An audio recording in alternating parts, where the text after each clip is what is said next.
All right. Welcome in, everybody, to Live from Radio Row. I am Wild Wayne Cartwright. We're here from the Hill Podcast and the Ride with Wild Wayne Cartwright. I am pleased to be joined to start off our show today by none other than number 3 in your program from Jackson State, a defensive back, Robert McDaniel. Oh yeah. What's up, my boy? What's going on? What's going on? Yeah, man. We good. So, man, let's talk about you win the SWAC championship. First off, congrats on that. Okay, thank you. But now you got to turn the page real quickly and start getting ready for Celebration Bowl, man. So talk about just the whole mindset, man, from when you win on Saturday and then you turn the page and Sunday, now you start to prepare. Oh yeah. First and foremost, I just want to thank God for just being able to put me in this position. Just coming in last Saturday, that was my first time winning a D1 championship. So that was still real, just a surreal feeling, and just a quick turnaround, having to get on a plane Wednesday and then come here to be here in this moment. It's just everything's just crazy. Being able to play in the NFL stadium for my first time in my career, I'm just really just taking it all in. Yeah, first time in an NFL stadium. Wow. So when you walked out on that turf, man, for practice, man, what were those emotions like?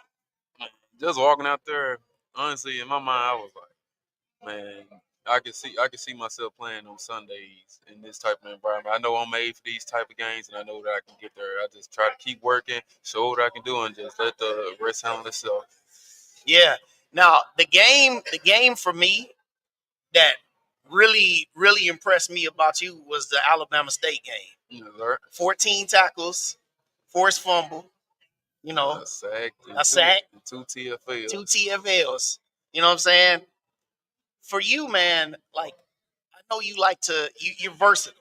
You play in coverage and you also get close to the line of scrimmage, man. So like where does that toughness? Where'd you get that from, man? Honestly, it's really just in my DNA. Is you either have it or you don't, and I just try to pride myself on how can I get better, how can I stand out, how can I, separate myself from others, and that's what I try to do on a day-to-day basis. Yeah. So now that you guys are getting ready for this game, tomorrow, what about? Obviously, you've gone through your scouting reports, you've done your prepare and all that stuff. You know about what's on the other side. Those three receivers. Yes, the Caden Hyde, Justin Smith Brown, and the Najee Carter. Talk about like your thoughts about those guys, and then also the matchup. They're a good receiving core. I'm not going to take that away from them. They're a good team. They're here for a reason, but we're also here for a reason. And I also feel as though they haven't met a defense like us. We pride ourselves on dominance. We try to we dominate from beginning to end. And when it's all said and done, we the ones that leave out the smoke. Yeah, I feel that, man. So let's just kind of go back a little bit, man. First football team you ever played on in youth football? The first team I probably played on, most definitely the South Jackson Panthers. South Jackson Panthers. Yeah, in Jackson, Mississippi. Yeah, man. So what's that like, man, being homegrown, man? Honestly, it's just amazing. Then, especially having my childhood friends I grew up with, and even my little cousins and my little nieces and nephews, like they look up to me. Seeing me in the position I am and doing the things that I'm doing. That kind of gives me that extra motivation. Like I have people looking up to me. Not saying that I'm gonna let them down, but that just gives me that extra. I have purpose. I know I'm doing something right to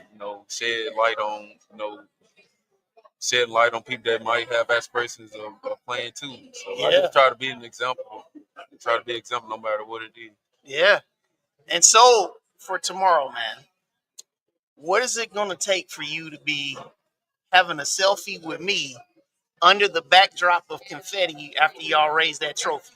What are the keys, man, that you guys have talked about as a team to getting it done tomorrow? We always talk about our process, and that's what we do. We trusted Coach TC. He put us in the position to be able to do this. He told us at the beginning of the season we're made for December, and lo and behold, look where we're at now. And honestly, what it's just gonna come down to is really just the little things. We got here by just doing the little things right. working hard regardless of the disrespect that was dished out to us, the negatives. We keep everything in our, you know, con- continue to keep everything in our control. We know what we can do.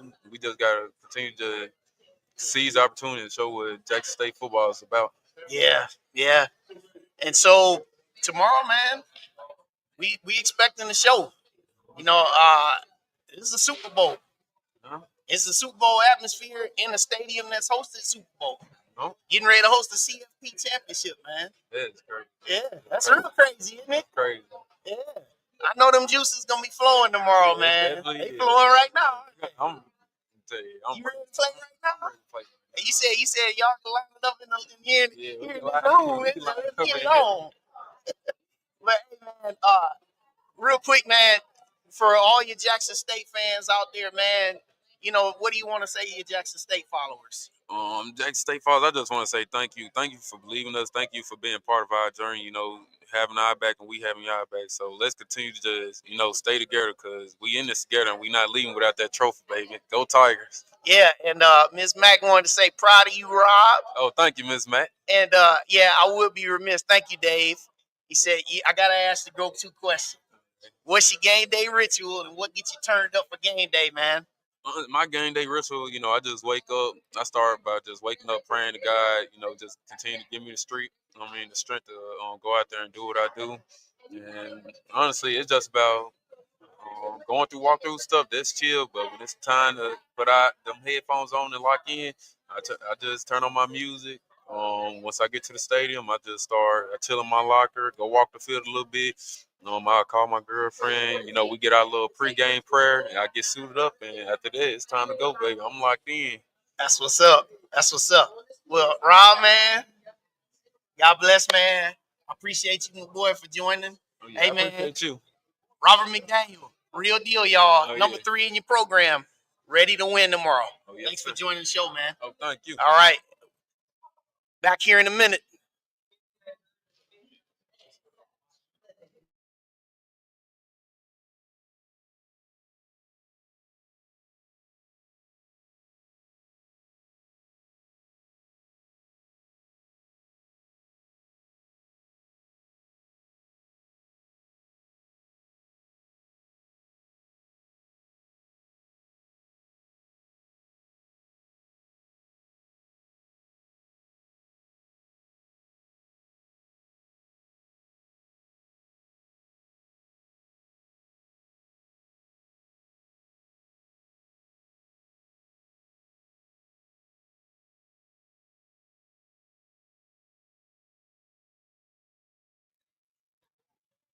And welcome back. All right. So now I'm pleased to be joined by none other than legendary South Carolina State head coach, former head coach, Buddy Pough, y'all. Hey, how it go? Yes, everything's good.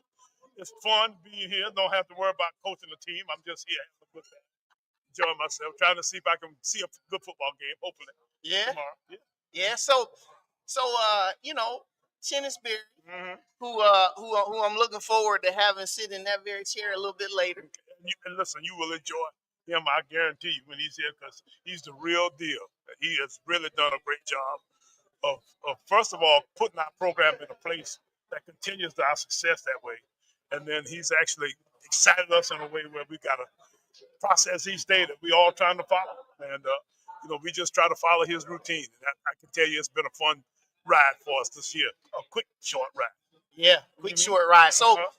what were the things that you saw in him immediately that said, this is the man to succeed me?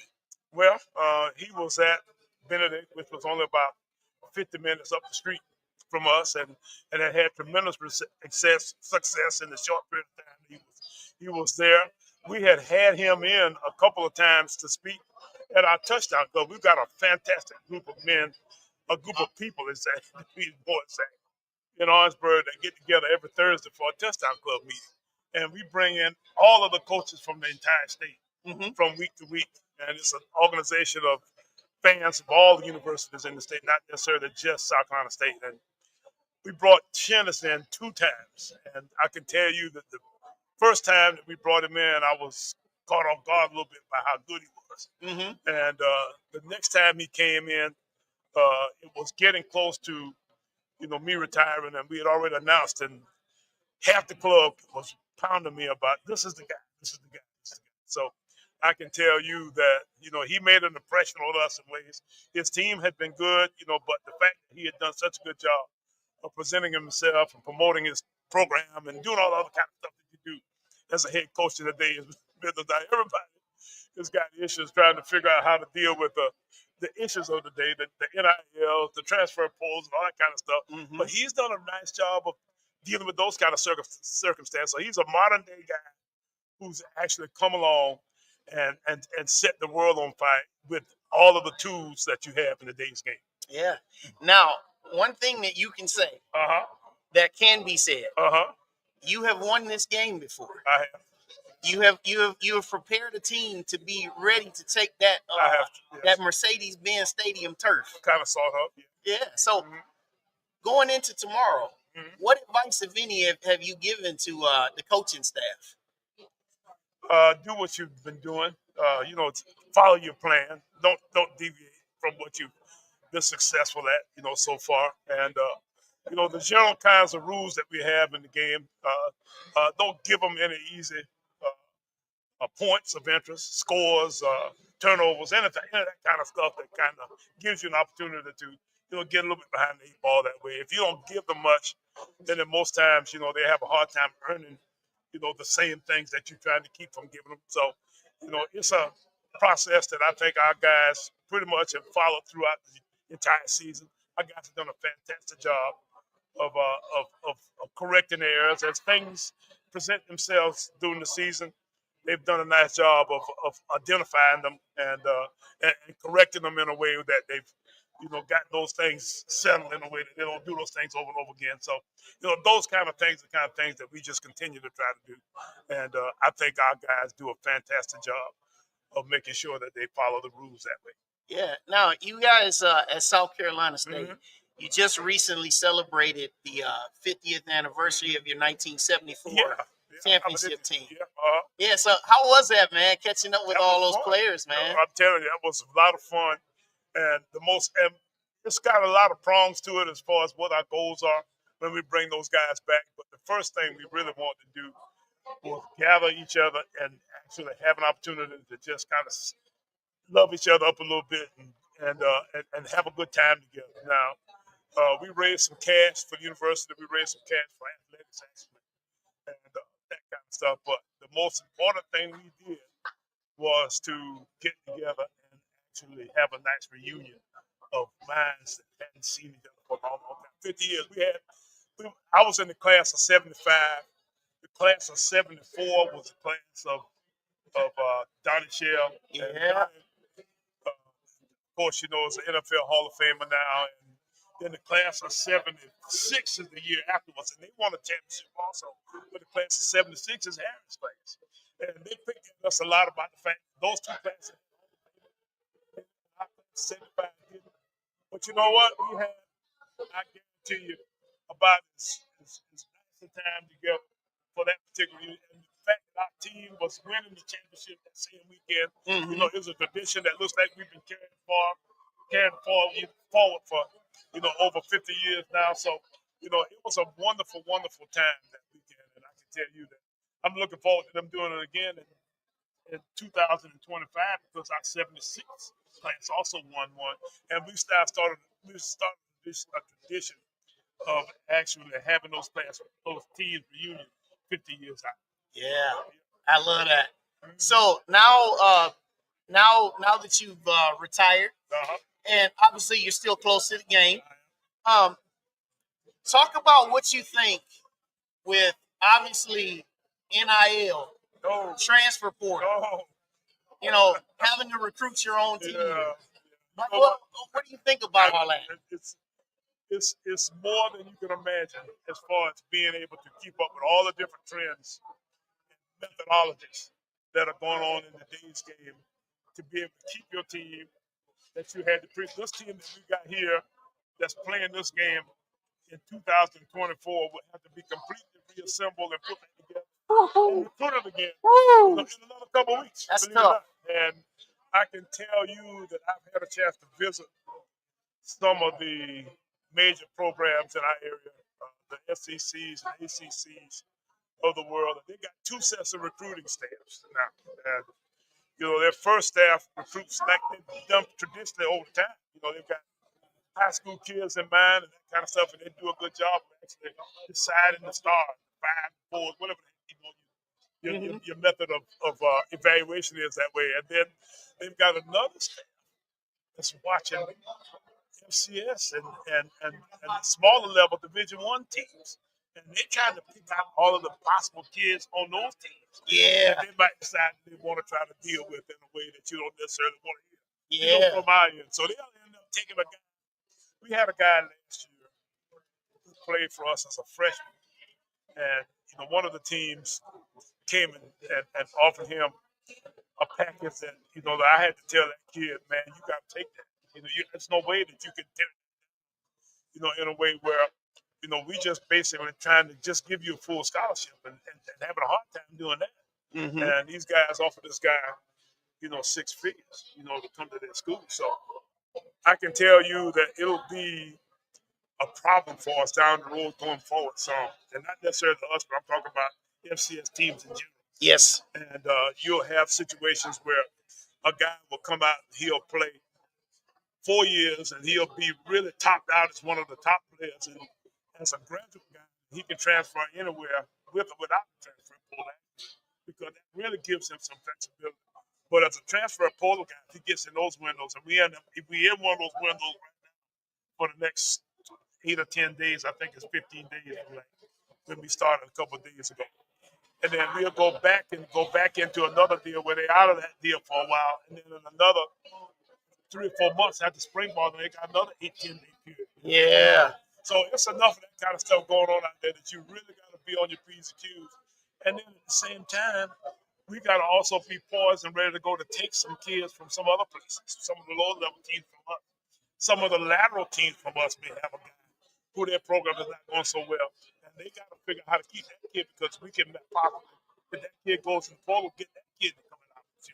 So it's a big deal. It really is. So we'll see. Another year or two. We'll see how long this lasts. I think they've got to do a couple things to tweak this portal deal, but at the same time, right now, it is what it is. So, in other words, you're saying that you're happy to be retired. Yes. So you're telling me you're happy to be retired? Well, as far as actually having to deal with all that mess here, I can tell you that I don't know if I'm up to that task. I really don't. And, it's just kind of disheartening to really develop a guy, get him to the point where he's really, really ready to play for you. Yeah. And then somebody comes in and snatches him from right under you right at the point when he's about to be his very best. So I think that'd be a little bit discouraging. Yeah, well, to your point, I think that eventually, we know there has to be some reform. There has to be some rules, because it's been like the Wild Wild West, and but I just want to say, give you your flowers though, because you wanted the best, man, and I appreciate you. That team that you brought in here 3 years ago, obviously, you guys were a heavy underdog, and you guys came with a tremendous defensive plan, and you guys won that game, and it was awesome. But the thing that I love when you were standing on the stage with that hat turned to the side. I didn't put it on my head that way. Now, that same guy that put the hat on my head was the coach who played last night for the Rams. Right. And, we talk pretty much every week or so. And I'm looking for, he's going to be here for the game set. Awesome. They played last night. Yeah, so he get on that flight. Exactly. Yeah, so that's a neat little thought. I'll get you out of here on this one, Coach. What is the one thing that you miss about coaching? Being with the staff. Yeah. Yeah, you get, and I miss the kids too. I miss the relationships that I have with my team and with my staff. But the staff is what that's your family. And you with those guys every day. And, it's just different. That routine that you get up and you see those guys every day. So I miss my staff. Yeah. Well, everybody, this is a legend here. This is the legendary coach, former coach, Buddy Pough, South Carolina State. I don't have to ask him a question about who he's going for tomorrow. No, you don't. Because you see it already on his chest and you already see it in his heart. I guarantee you.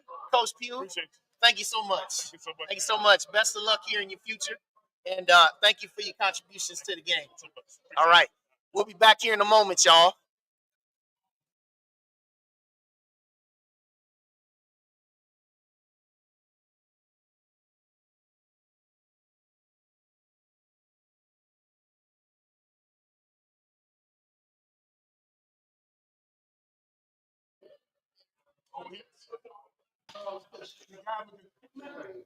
All right, welcome back to the show, everybody. I'm here with legendary North Carolina A&T and also many multifaceted places along the HBCU landscape. Sam Washington, welcome to the show. How are you? I'm doing well, and thanks for having me. Hey, it is an honor to have you on this show. So you're retired, but you were on 4 North Carolina A&T Celebration Bowl winning teams, 2 as head coach and 2 on the staff of Rob Broadway. Yes. So first off, before I get started, bring me my money. Well, that was one of those things. That game was tough. It was playing ECU in the night. It was a night game, and the weather just would not allow us to play. So, we got together and said, "Well, listen, you guys got to play tomorrow Sunday." And okay, and so we get on the bus heading back to Raleigh, and then we get halfway from Raleigh. They said, "No, you got to go to Fayetteville." So that really perturbed me. So I got uneasy about that, and then we came back the next day, and we won a football game. And just some of the comments that were made that night will prompt me to make that statement. Yeah. Bring me my money. Bring me my money, man. I love that. And it's one of those iconic moments that will be, it'll be timeless because it was one of a great celebrated victory, for an HBCU. Yes. So, Yes. now with North Carolina A&T, when you came in as the head coach, preparing for this game, what are some of the things that you could say from a head coach aspect preparing for this game that you think Coach Chennis and Coach TC Taylor probably have some of the emotions headed into this game for tomorrow? I'm sure they do, but I think one of the bigger things is keeping your team on the wraps, so to speak. Keeping them level-headed, keeping them focused, keeping them, on task. That's one of the things that I think you have to spend a lot of effort and time into. And not X's and O's, all that's been done. Throughout the season, you have prepared for this moment. And I think they both are 2 very worthy teams. I think we're going to have a very exciting Celebration Bowl too. That's awesome. And obviously when you were coaching, it was a little bit of different time where there was no NIL. Oh, thank God. No transfer portal. Oh, thank God. But if you were a coach under today's circumstances, how do you think you would be able to manage with NIL and transfer portal in terms of, to be specific, recruiting your own players? Well, that's one of the things I do believe in, player development. And it's very difficult when you bring in a player, you get him developed, and then he want to leave. But that's just part of the landscape now. But I do think player development is still very critical because not everybody going to develop at the same time. Some kids develop and get better later. And others do well in high school but don't do well in college. So it's a tough deal. And what I like least about it, you get a kid developed, and you got your team all lined up in spring football. Then after spring, 3 or 4 of them leave. So it's like you always starting over. So that's what I don't like about it. However, there is giving kids opportunity. I'm for that. I just don't know the proper way of doing it, a good way of doing it.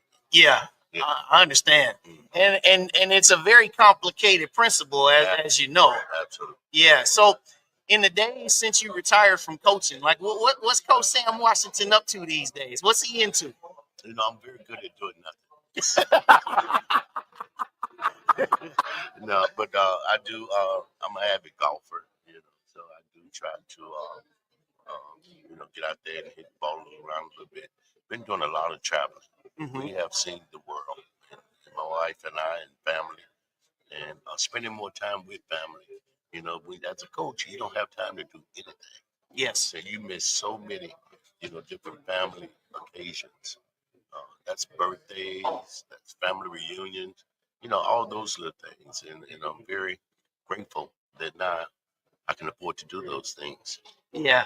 But now that you're retired, do the competitive juices, are they still there? Oh, well, trust me. Playing cards, I don't care what.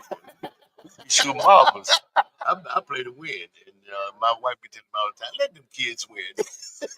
He said, no, man, I'm not letting anybody win. I'm not letting anything happen. That's right. They coming. So, North Carolina A&T, they recently hired a new Yes, head sir. coach. Yes, sir. So, talk about it. How you feel about I love it. I love the hire. You know, we call it each one of us. Mm-hmm. Coach Gibbs worked with us both. As a matter of fact, he played for me at Central. Mm-hmm. Him and Trei. Yeah. You know, so those two of my former players, and then we had the opportunity to work together at Grambling and at A&T. So I'm very happy for him. I'm very anxious to see, you know, how well he does. I know he's gonna do exceptionally well, and just excited. And I'm gonna be there for him. Whatever he needs, he'll get from me. Yeah. Now, I'll ask this, and I just whatever your perspective is on this, Mm-hmm. talk about from your aspect where the state of HBCU. I'll say athletics, not Okay. just football. Okay. Where do you think the state of HBCU athletics is, and where do you think the evolution needs to be, or places the focuses need to be for it to continue to grow? Okay. Now, my opinion is a lot different than most. Okay. I think we, you know, good place, but we're not where we would like to be. Mm-hmm. My fear is, I can remember this a long time ago. Coaches asking, how can a guy like Jerry Rice end up at Mississippi Valley? Mm-hmm. And so now, the way I see it, they have another way of making sure that don't happen again. You know, so I think we as the people have to be very careful, you know, to keep our brand, to keep bringing in those guys that's a world apart. You know, you got to find one or two of those nuggets, and they're gonna have to develop and continue to make HBCUs what they always have been. During my era, it was every NFL player, team had a HBCU player. Correct. Yes, and those numbers are dwindling, Mm-hmm. and so we got to find a way, you know, to increase those numbers. Yeah, and that's great that you said that, because with football, I noticed like last year there were 31 of the 256 that were drafted were from non-Power 4 conferences, Yep. and it says that there is a shift Yep. that's moving towards the big boys and not so much D2, FCS, That's things it. of that nature. So that's great that you said that. So moving here, I'll get you out of here with this question. Okay. All right, so the game tomorrow. Mm-hmm. All right, what are the keys that you see for first Jackson State and then second for South Carolina I think State? the keys are very similar for both teams. You know, I think they need to get a fast start. Mm-hmm. You know, have some success early, and then the other thing, the team that protect the football. Yes, sir. The team that protect the football will have a chance. I think both teams are very evenly matched Mm-hmm. in many areas.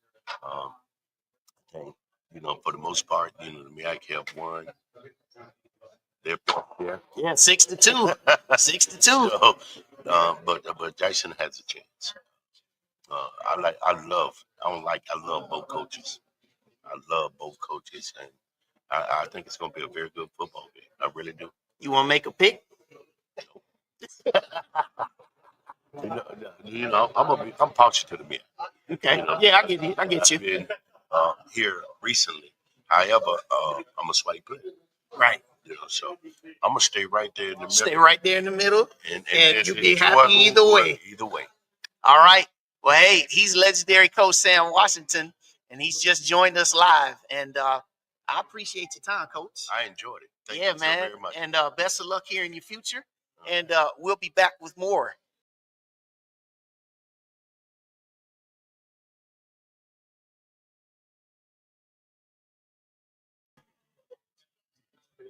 All right. Welcome back to the show. I am here with number 6 in your program, defensive back Esaias Guthrie from Jackson State. What's up, my boy? Hey, man, we doing great. So, turning the page, man. Yeah. You just celebrated a SWAC championship, but not too long. Yeah, not too long at all. So now that you've turned the page, man, like what's the preparation? What's the mindset this week from your aspect? Going into the Southern game, we knew where we wanted to be. We knew where we were going to get to. And so we kind of had to prepare for 2 games at once in a sense. And so we kind of were preparing for South Carolina State while we were preparing for Southern at the same time. Just trying to kind of introduce some things just to get a feel for it because, we played Saturday. We had off Sunday, practice Monday, practice Tuesday. Was on a flight Wednesday. And so the turnaround was ridiculous and crazy. And we knew it was going to be like that. It's been a big mental week for us, though. You know what I'm saying? And so we're ready to go. We have a good feel for what's going on. But we also have answers for different stuff that may happen as well.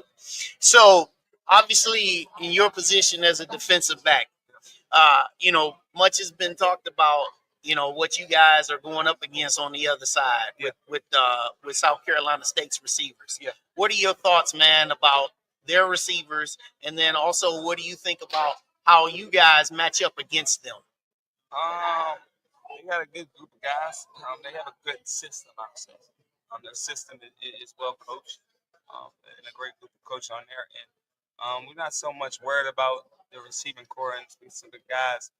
We're just worried about the scheme, right? What does their scheme do? What can hurt us? What can do this? What can do that? But at the end of the day, man, I've watched the film.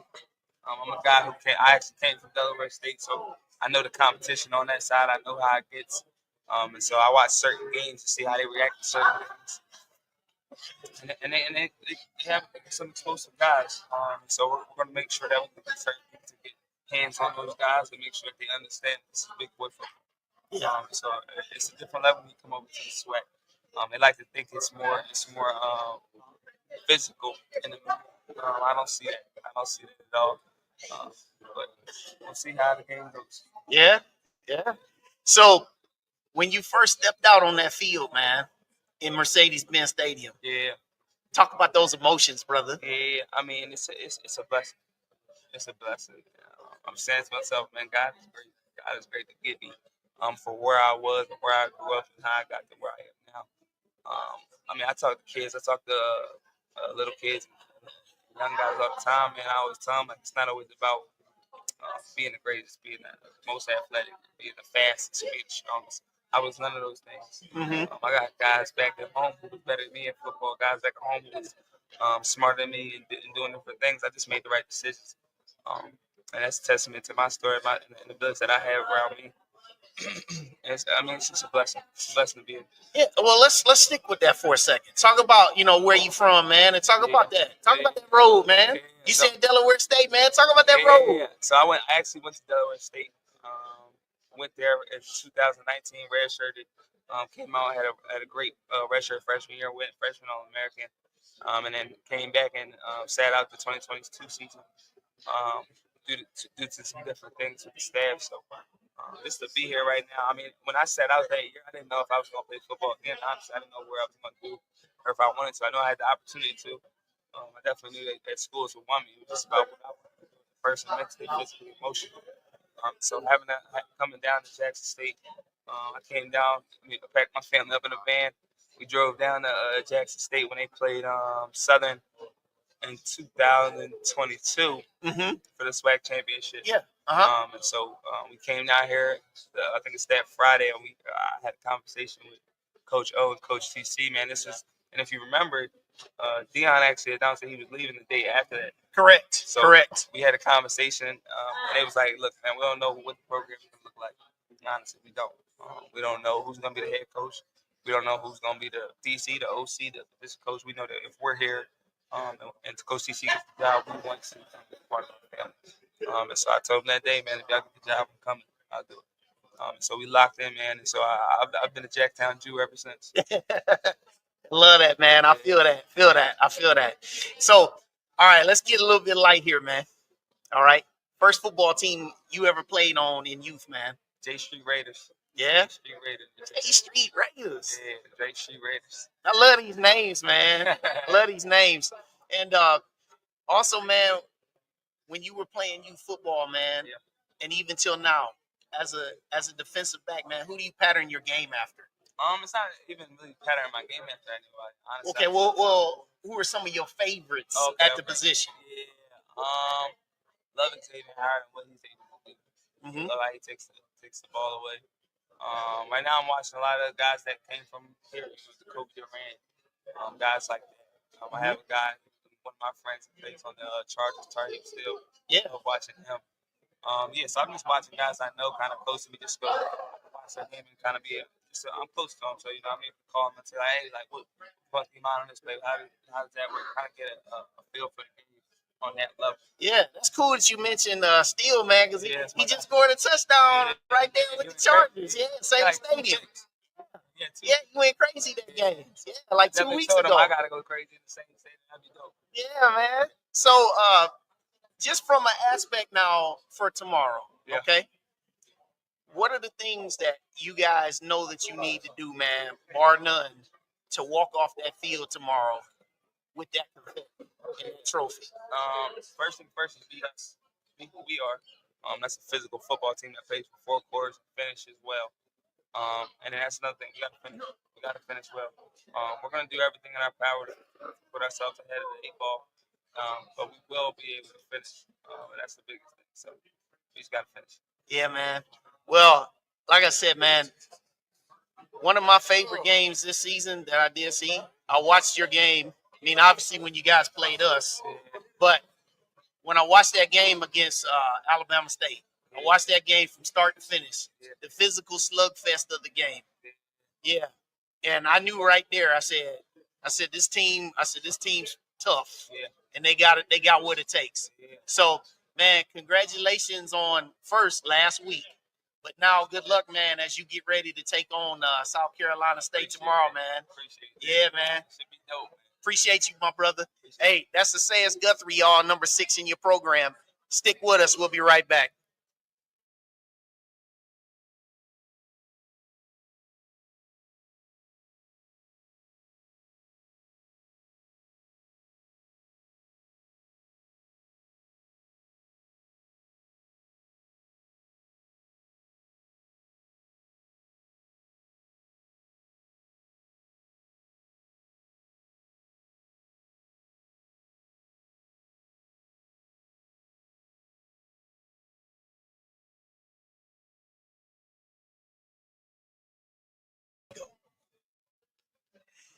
Welcome back to the show. I am pleased to be joined with none other than Jackson State head coach, T.C. Taylor. In the flesh. Welcome to the show. Thank you, man. Man. Thanks for having me. Yeah, man. So you've had to do a quick turnaround, man. Yeah. First off, congrats on winning your SWAC championship, last Saturday. But now you had to quickly turn the page and get yourselves ready for this week. So for you and a staff aspect, what are some of the immediate keys that you started working on Sunday after we last spoke? Well, I think the first thing, going into that SWAC championship, you get the prior week off. So we had a good idea. We had the idea to let's start planning a little bit for South Carolina State as well. We had already faced Southern. We was going to use that week leading up to the SWAC championship, basically to get rid of Southern and use that week to prepare for South Carolina State. Yeah. Get a good idea of them. we had two good plans going into the SWAC championship week. So this week will be a lot easier. Yeah. Because you look at it, we lost so much time with travel. We flew out on Wednesday. Yeah. Still had let the kids enjoy the SWAC championship. Yeah. You know? So Sunday was really come in. Hey, good job. Hey, let's flip the switch. Then Monday, you got to let them rest. So we used that. Did a good job of utilizing that prior week to the SWAC championship game to get ready for this weekend. I hear you. And so let's just kind of get into it, man, with the game. I've already previewed this thing. You know, I had an hour-long show on Sunday night. I talked about it all. I want to first go to your secondary. We talking about Kendrick. We talking about Esaias. We talking about Robert. Yeah. Going up against their three receivers, their big three of Caden Hyde, Justice Smith-Brown, and Anaj Carter. Yeah. Talk about the matchup from TC Taylor's aspect, man. Well, it's three of them, but they can only throw to one each and every play. So we got to make sure we're in the right spot. Yeah. That's what I told them. You know, they got three really good receivers. They can really play the game. You know, me being a former receiver, watching those guys, they can play. Yeah. You know, but I told the guys they can only throw to one each and every snap. You know, so make sure we got that guy covered. But the length, I'm excited about our length, though. You know, they're not very big receivers that they can run. But you look at Rob, about 6'3". Yeah. Kevrick is a long corner. Cam, all those guys got length back there. Yeah. So we're going to do a good job of being where we're supposed to be, not letting these guys get behind the defense, though, because you're not going to catch them. You're not going to catch them. You're right. If you get out front, you're not going to catch these guys. So keeping everything underneath and then tackle with violence. Yeah. You know, that's something that the ball carriers never forget, how they went down to the ground, you know, and getting 11 ads to the ball. Yeah, now let's talk about your trench work. Wow. You know, your offensive line, Towns Blue. Great group. You know, Great Kirk group. Ford. Great group. Evan. Great group. You know, going up against their front. Yeah. Jalen Broughton. Yeah. Ashad Hall. Good D line. You know what I'm saying? Aaron. Yeah. You know, talk about that matchup. Well, when we started this whole deal, we talked about being violent and trained of the physicality of being able to say we're going to line up and run the ball. We're a very arrogant type offense. You know, we don't do a lot of extravagant things. You know what we're doing. It's up for you to go out there and stop it. Up to you to go out there and stop it. And it starts with those guys you just said. You know, one thing that I'm so excited about is that Evan and Kirk Ford has been here. Yes. They've been here. You know, and that's what Towns Blue kind of took on everything that they told them about this point. You know, with Towns Blue, you're talking about a first-team all-conference guy. And Kirk, second-team all-conference guy. But it starts with those three big studs up in the middle. You know, we got some guys on the edge, Quay Davis playing at a high level. You know, Mitchell Smith playing at the center spot. So them dudes, they really control the line of scrimmage. We've had some crazy numbers as far as rush yards, you know, running the football this year. Sometimes I get to set stat sheet at the end of the game. It's like, wow, you know, 200-yard game, 300-yard game. That's us. Yeah. You know, they do a good job of imposing their will up front. And then anytime you got all these backs around there behind them, you know, it makes our job easy. Yeah. Now let's flip it. Their offensive line, Nick Taste, and, you know, you got your guy, Josh Nobles, you got True Thompson. You know, how you see that matchup, man? Man, same deal as we were talking about the offensive line. They're physical. True Thompson, Jeremiah Williams, Josh Nobles. They play a physical brand. Philip Will. Yeah. Stud. Yeah. 260-pound outside backer, edge rush guy. And that's why you don't run the ball on us. Period. You look at the stats don't lie. Yeah. You know, those guys take it personal when teams try to run the ball on us. You guys did a great job running the ball on us. You know? But Coach Quinn, they got some stuff adjusted. But those guys are studs. You talk about Jeremiah Williams and True Thompson in the middle. They're kind of like Kirk Ford and Evan. They've been here. Yes. They know what this is like. They kind of just been even kill, you know. Pleasant surprise. I mean, we were so blessed to get Josh Nobles. You know, transfer Josh Nobles. And when I say blessed, not because of the football part, he was a great fit. And he walked in the door a great teammate. Yeah. And, you know, a lot of times you be like, ooh, I'd be so nervous about these transfers. Are they going to accept my culture? Are they going to be great teammates? But these dudes are brothers. Yes. You know, they play for one another. It ain't no me guys over there. When you see Jeremiah Williams get a sack, you see True Thompson and Josh celebrate like they got that sack. Yeah. When you see Phil get that sack, you see the other guys celebrate like they got that sack. So just a good brotherhood. They're a tough bunch up front. A good-looking bunch, too. You know, very imposing defensive line over there. All right, now we'll switch gears. We'll finish with the game tomorrow, but we'll switch gears here. All right, we know about the ever-changing landscape of coaching. We know coaching isn't always coaching. Yeah. We know it's not always workouts. We know it's not always X's and O's. You know, NIL, transfer portal, all these different things. Correct. From a Coach T.C. Taylor aspect, Mm-hmm. what are some of the things and some of your approaches towards recruiting and transfer portal, all those different things in 2024 and beyond here? Yeah, I'm always start with the love. You know, let them know I got your back. You know, it's more like you just said. It's more, so much more that these student athletes have to deal with other than just football. So I'm always checking to make sure that their temperature is good there. You know, I'm always asking how your parents doing, what's going on at home.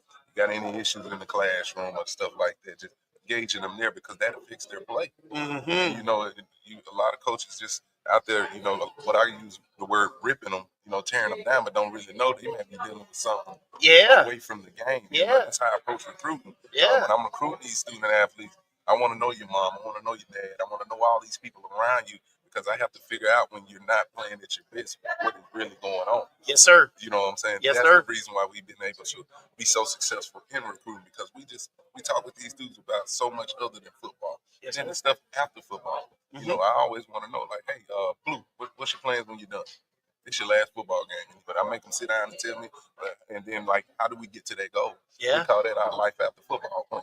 And when you show these guys that, because we got some guys with the NIL stuff, but we don't have the NILs like these other places. Right. So we have to sell the love, too. And showing that we care is more than the football. Yeah. Now, on a lighter question, I always hit everybody with the one lighter question. Okay. Coach T.C. Taylor getting ready for the game. What's he listening to? What gets you motivated as a coach? What you listening to in music, man? I got my weight room playlist going, so it's a variety, but Savage. 21 Savage kind of getting me going. I had that Jeezy on it. Yeah. You know what I'm saying? I feel that. It took me a while to get with Savage, though. You know, he's a younger guy. I'm a little older because I was rocking the Jeezy. And then there's a few songs I'm like, okay, I can get with that right there. So that's going to get me going anytime. Awesome. I'll get you out of here on this, Coach. For me to be taking a selfie with you tomorrow under the cloud of confetti, keys to the Jackson State victory tomorrow. Well, he was asking me earlier about, you know, their players and everything. And that's what I told our team. I tell them that every week. It's not about who we play. It's about what we go out there and do. We control that, you know. And if we're doing that with the type of athletes we got, you're not going to be able to stay on the field with us. You know, and that's what I told them. But it's going to mean a lot to finally get this one. You know, this is my fourth one. That's crazy. Participated in 4 celebration bowls here in Atlanta, you know. So you take that all the way back. I think the first one was in 2016. Yeah. You know, that's crazy. You know, and this little dude been around for each one. You know, that's crazy to me. But so I just want to get it done. You know, I'm walking out that tunnel today, and I remember I said it to him.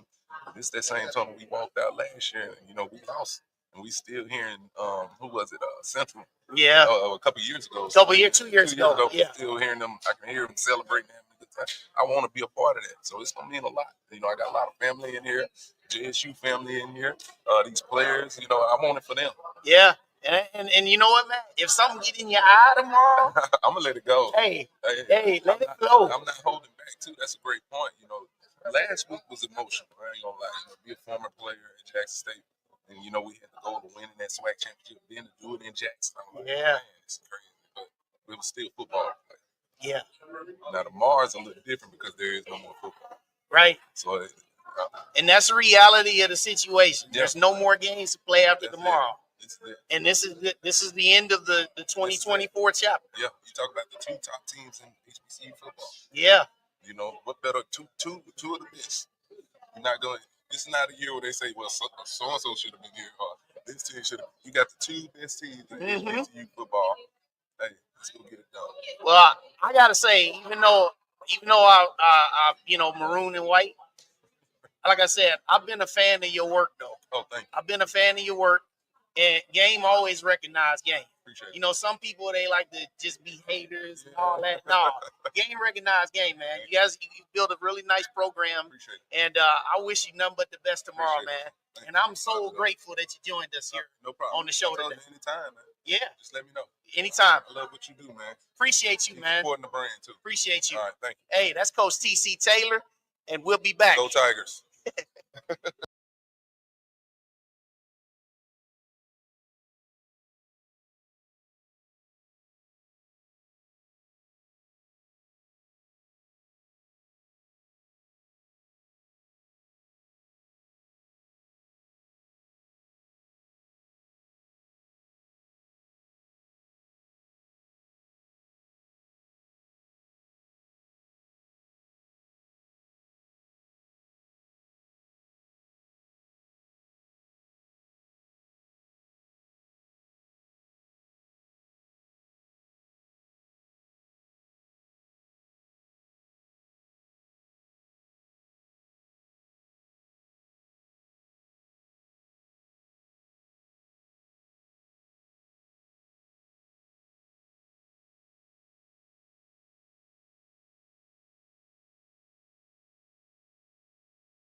And welcome back here live on Radio Row. I am pleased to be joined with North Carolina Central head coach Trei Oliver. How are you, Coach? I'm well. Thank you for having me. Hey, man, it is great to have you on our show today. And I know that you've been pretty busy because coaching is never not busy. Right. So start off right now. What do you have that's consuming your time these days? It's always recruiting. Mm-hmm. It's always recruiting. First of all, obviously, we have to try to recruit our team and try to keep those guys out of the transfer portal, and then have to try to replace those that do get in. So we have a relatively young team. We only had 11 seniors, so we're not going to have a huge class. Mm-hmm. But recruiting never stops. Yeah. And I saw one of my favorite players, Jamari Taylor. He entered the portal. Is there any chance that you could possibly get him to come back? I'm going to have to pass the plate, sell some fish sandwiches or something, because these folks are throwing a lot of money at them. But what's crazy is we do a great job of developing athletes. And Jamari came in as a walk-on. He wasn't on scholarship. Mm-hmm. He stays with us for 3 years. We develop him, and now, you have all these P4 schools calling about him. And but that's the game now when such is life. But I'm happy to see those guys. If I can help them anyway, if they want to leave, I'm willing to support them. But landscape has changed, obviously, in college football with that. Yeah, and I know your program this year. I know you guys would have loved to have been here again. I know, but your team had a pretty successful season, nevertheless, with a winning record. But what do you think, besides obviously the South Carolina State game? What are some of the things that you would have liked to have seen even more from your team this year? Well, we went 8-3. Mm-hmm. We lost to Carolina. It was a 7-point game going in the fourth quarter. Yep. Kind of got away from us at the end of the game. We had a terrible loss to Elon. Just one of those days. And then we stubbed our toe against a very good South Carolina State team, lost to them by 3. So very disappointing for me to go 8-3 and not be in this game. But, a lot of folks would love to have been at an 8-3 record this year. But we're gonna go back to work and work to be down here and not sitting in front of doing these type of interviews, but trying to prepare for a game. I hear you. Now, you were just here a few years ago, and you happen to be on the winning side. So just talk about the emotions that come with preparing for a game like this as a head coach and a staff. Well, to me, it's just like preparing for any other game. Mm-hmm. You can't make it any bigger than what it is, because if you start pressing, your kids are going to start pressing. It's like a family. When mom and daddy come in the house, whether something's wrong or not. So if they see coach acting different or we changing the schedule and all this stuff, they're going to get out of whack. So you can't make it any bigger than what it is. It's just another football game. It's a lot at stake, but it's just another football game. Yeah. Now, ahead of next year, you talked about recruiting. You talked about portal, things of that nature. What are some of the areas of your team that you're looking to enhance, if anything? Right. Well, we need to fill some gaps on the defensive side of the ball, primarily defensive line. And I was not a transfer portal guy. We did not traditionally recruit out of the portal. I like to develop high school student athletes, guys we build a relationship with, and they want to come to North Carolina Central and be an Eagle. I don't want somebody that couldn't play at this school and couldn't play at that school or got in this trouble coming to my program because they might not fit my culture. But unfortunately, now we have to go out and find some portal guys. So I'm going to lean on the coaches at the programs that they were at. And I'm not really trying to do those backdoor deals and try to be slick trying to sign somebody. So I'm going to ask the coaching staff what's up with them and see if he's a fit. And if he's a fit, we'll recruit him and try to get him in our program. Okay. Now, on a more lighter side. All right. Because I don't want the juices to start flowing from this past season. On a more lighter side, what are the things that Coach Trei Oliver, like who is Coach Trei Oliver off the field? What are the things that Trei Oliver loves to do? Your activities, man. Oh, relax. If I ever get any time, I like to take a little time off and spend time with my family. But I do play some golf. And one thing about it, the better golfer you are, the worse your football team is. So I don't spend too much time on the golf course. I'll start playing at the end of spring ball, probably about May, and then play for a couple months. But I got to pick the clubs up in July. So right when you start, getting the kinks out and getting pretty good, you start struggling. I mean, it's time for the season, but golf and do a little bit of fishing. But that's it. Yeah? Yeah. Yeah? So which one would you say you're better at, golf or fishing? Probably. Probably fishing. Fishing's cheaper. Fishing is cheaper. Hey, look, nobody ever knows how many fish you caught, right? If you throw on the back. So they see that scorecard and see that big 97 on there.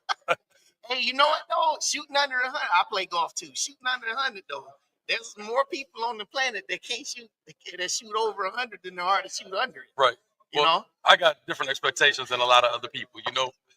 Some people like cool with 8 and 3. I want to win championships. Yeah, I hear you, man. I hear you. Winning is winning at all times. That's it. Yeah. That's so with North Carolina Central, all right. Next year, who are some of the teams that you guys are playing non-conference next year? SWAC. We got a SWAC in the house. So we open up with Southern in the MEAC SWAC Challenge. Mm-hmm. We have a very tough New Hampshire team. They're traditionally a top 25 team. They'll be coming to Durham to play us. We have a Division II rival, Fayetteville State. Mm-hmm. They'll be coming to play us. We have Old Dominion at their place. Mm-hmm. And then we have those Rattlers down in Tallahassee. So we're going down to Tallahassee. And I'm looking to add one more game. So any FCS school looking for a game, give me a call. Is there a Aggie Eagle Classic next year too, or no? Eagle Aggie Classic? Mm-hmm. Yeah. It is? Yeah. So that's kind of it goes without saying. It goes without saying. Yeah, we play those guys. But those guys. My right-hand man just got the head job there, Sean Gibbs. Mm-hmm. So it's going to be interesting. But we're looking forward to it. So is it going to be like playing against your brother? Oh, no question. Yeah, no question. Sean Gibbs and I played together. We were in each other's weddings. Our dads played together, and they were in each other's weddings. So we got a history that's like my brother. So, but that day it's going to be a little different. Yeah, that whole week is going to get different, be a little right? different, right? I'm going to shake hands before the game, and we're going to get after it. Then after the game, we'll hug. But for 60 minutes, we're going to be trying to get after each other. All right, so I'll get you out of here with this one, Coach. This game tomorrow, what are the keys that you see for both teams to a victory? Because obviously you played one of them. Right. You got to protect the football first and foremost. I think you got the win up front. Somebody's got to be able to establish the run. Those are the big things, and I think special teams will come into play. I can see some trickery, and I don't know, but you could probably see some gadgets tomorrow from both teams. But just can't make the game bigger than what it is. Just do what you've been doing all season. Both of them are really good teams, or they wouldn't have been here. So don't make it any bigger than what it is. Stay with yourself and just play the game. Yes. Well, I personally want to say I'm a huge fan of you, your team. I did thoroughly watch that game on Halloween night. I thought it was one of the best HBCU games played this entire season. It was physical. It was so many. It was big plays. You had it all. Also, I like just the candor, the mannerisms that you have on the sidelines, your business, but you still know how to laugh. So I appreciate that.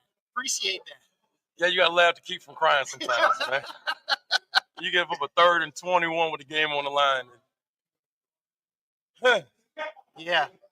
Well, I have a good relationship with my athletic director, Dr. Paul A. Bryant. Mhm. I'd love to see Alabama A&M and North Carolina Central lock horns one time. Oh, we got a date open. We definitely got a couple dates open. Hey, you hear that, Dr. Bryant? Hey, Trey Oliver saying, bring it. No, I ain't say bring it. I just said we got an open. We got an open date. Okay, he said we got an open date. Yes, we got an open date. All right, well, Trey Oliver, man, I appreciate you. You know I can talk the talk. I don't need no help with that now. I know that. Look at it. That's fishing. Yeah. Well, Trey Oliver, I appreciate you, man. Best of luck here into the off season. I know you got spring football, all the workouts and all that. Hope you get plenty of rest. A little bit. Hope you get time to shoot plenty of let's say 80 sub 90 rounds. I love it. There we go. Now you sub talking. 90 rounds. Now you talking. Yeah, and best of luck with everything that goes forward. Yeah, thank you. Love your program. Love you as a coach. Thank you. You do a great job, man. Thank you. Thank you for joining me. We good?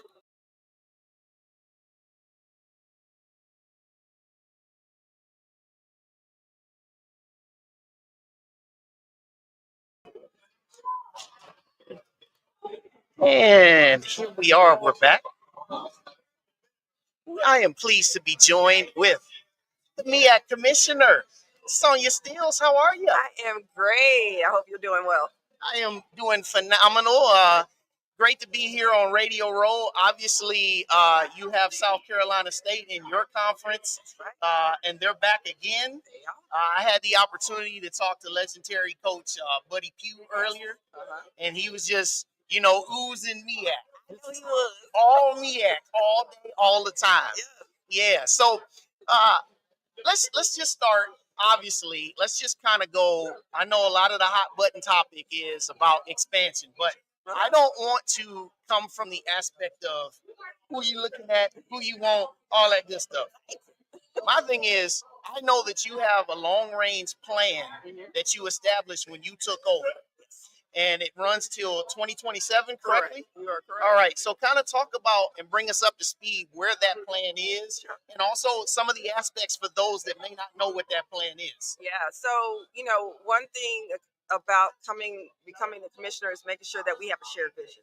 And so our strategic and long-range plan involved all our athletic administrators, student athletes, coaches, and what we want to do, particularly when you talk about expansion, is making sure that we invite institutions who align with us athletically and academically. We have extraordinary academic institutions, and so we got to make sure they fit in.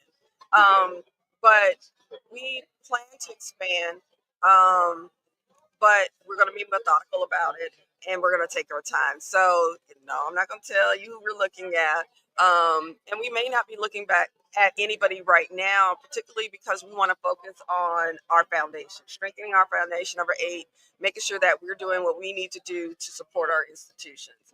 And so a part of our strategic and long-range plan is, are we going to add additional sports? And one of the sports that we are looking to add in the very near future is men and women's golf. A couple of our golf teams are with the Northeast Conference, and we want to bring those teams back. We have baseball there, and that hopefully we can get that back into the conference as well. So that's what we're looking at, as well as meeting the needs of our institutions. Mental health is always first and foremost, and of course the academic side. Making sure that our institutions have what they need. Everybody with the recent Division I standards, and so we need to be able to get ourselves straight so that when we receive another institution, they're going to fit right on it. I get that. I feel that. And yeah, I am aware of the Northeast Conference because Howard's women won the soccer. Absolutely, yeah. And also you've got your Howard men's and women's golf team. Correct. So with all the talk of expansion, I want to just kind of go back and look back at where we've come. Now, you're the first female commissioner of the MEAC. Yes. And I want to say again, congratulations to that. Thank you. I appreciate it. So now that you are in the position now as commissioner, because you're very familiar with the territory. You know, you're from Virginia. Yes. You got degrees from Old Dominion, yes. and also Hampton. Yes. So you know the footprint. Yes. Okay, so knowing the footprint and knowing the path of everything, right? Explain like what really interests you the most, or what interested you the most about taking the job, and what is your why that drives you now moving forward? Wow. So my background is in counseling. So I have no athletic ability other than playing church softball, fell off the bench, ended my career. That's about it.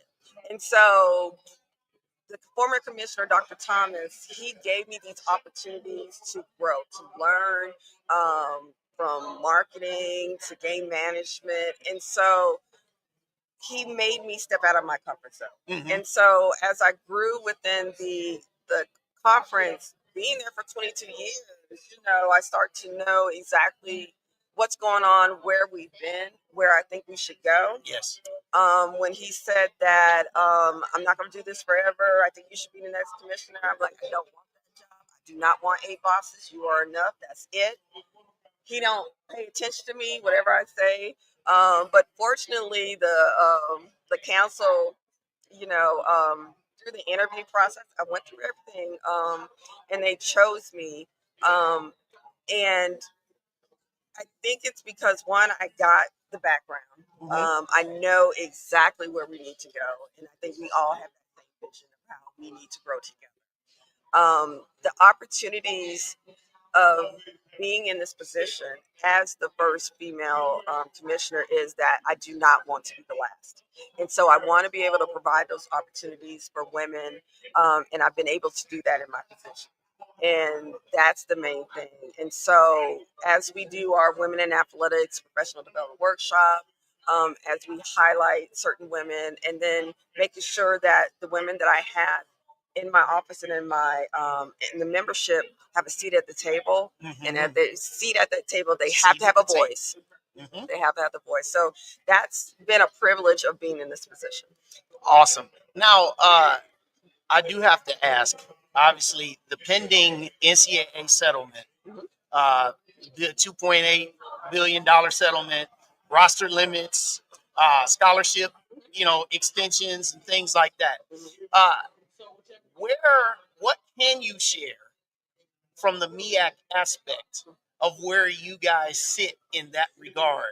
So for us as a membership, we're still in a betting position as to where we're going to be as far as the settlement is concerned, and that's that opting in the settlement or opting out as a conference or as institutions. There are so many unknowns that are yet to be discussed or verified or confirmed into whether what it looks like to opt in and what it looks like to opt out. And so for us, we just had our midwinter meeting, and we just need to settle down and look at what it could look like and then how we fit in, because of course we can't compete with the Power Fives or the A5s. We need to take it back to what our mission is, and it is to graduate student athletes. We're not here to pay. We can't pay. We're historically underfunded, and so we need to make sure that what we're doing, the way we're recruiting, is the true essence of amateurism football, and knowing that 80% of Black doctors, engineers, and leaders are coming from HBCUs, and let's do what we were supposed to do. That is great, and I want to say that I really look forward to sitting down with you today. I would love to sit down with you even into the future. I know as a commissioner, you have a real busy schedule. You've got a busy schedule even right now. So just congratulations again on your position, but also good luck moving forward, because I know it's a lot of work, but I'm sure that there's a lot of fun work that comes along with it. It is absolutely, it's a pleasure. The student athletes are what we do this for. And just to interact with them and see them experience things for the first time, this is what it's made of. But I know you need to ask me some fun things. I do. Okay. What does Sonja Steels have on her playlist right now? Okay. All right. So, I love music, and it could go across a whole bunch of things. But I was recently playing like Holiday by Madonna. I am to like Weak, SWB. Ooh. Look, Rick Rose. I like it so much.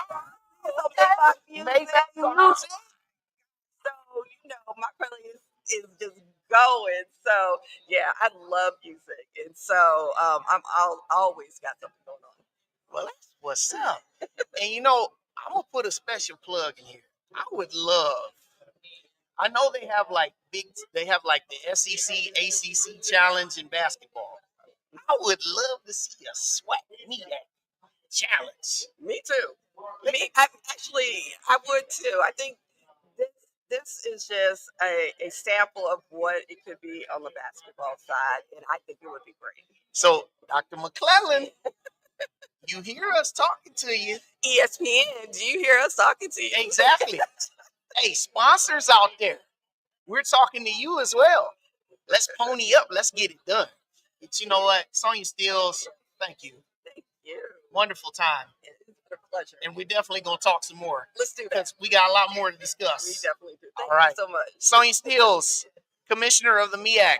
We'll be right back, y'all.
And welcome back to the show here on Radio Row. I'm here with Brigadier General Maurice Barnett, the Commanding General for United States Army Cadet Command.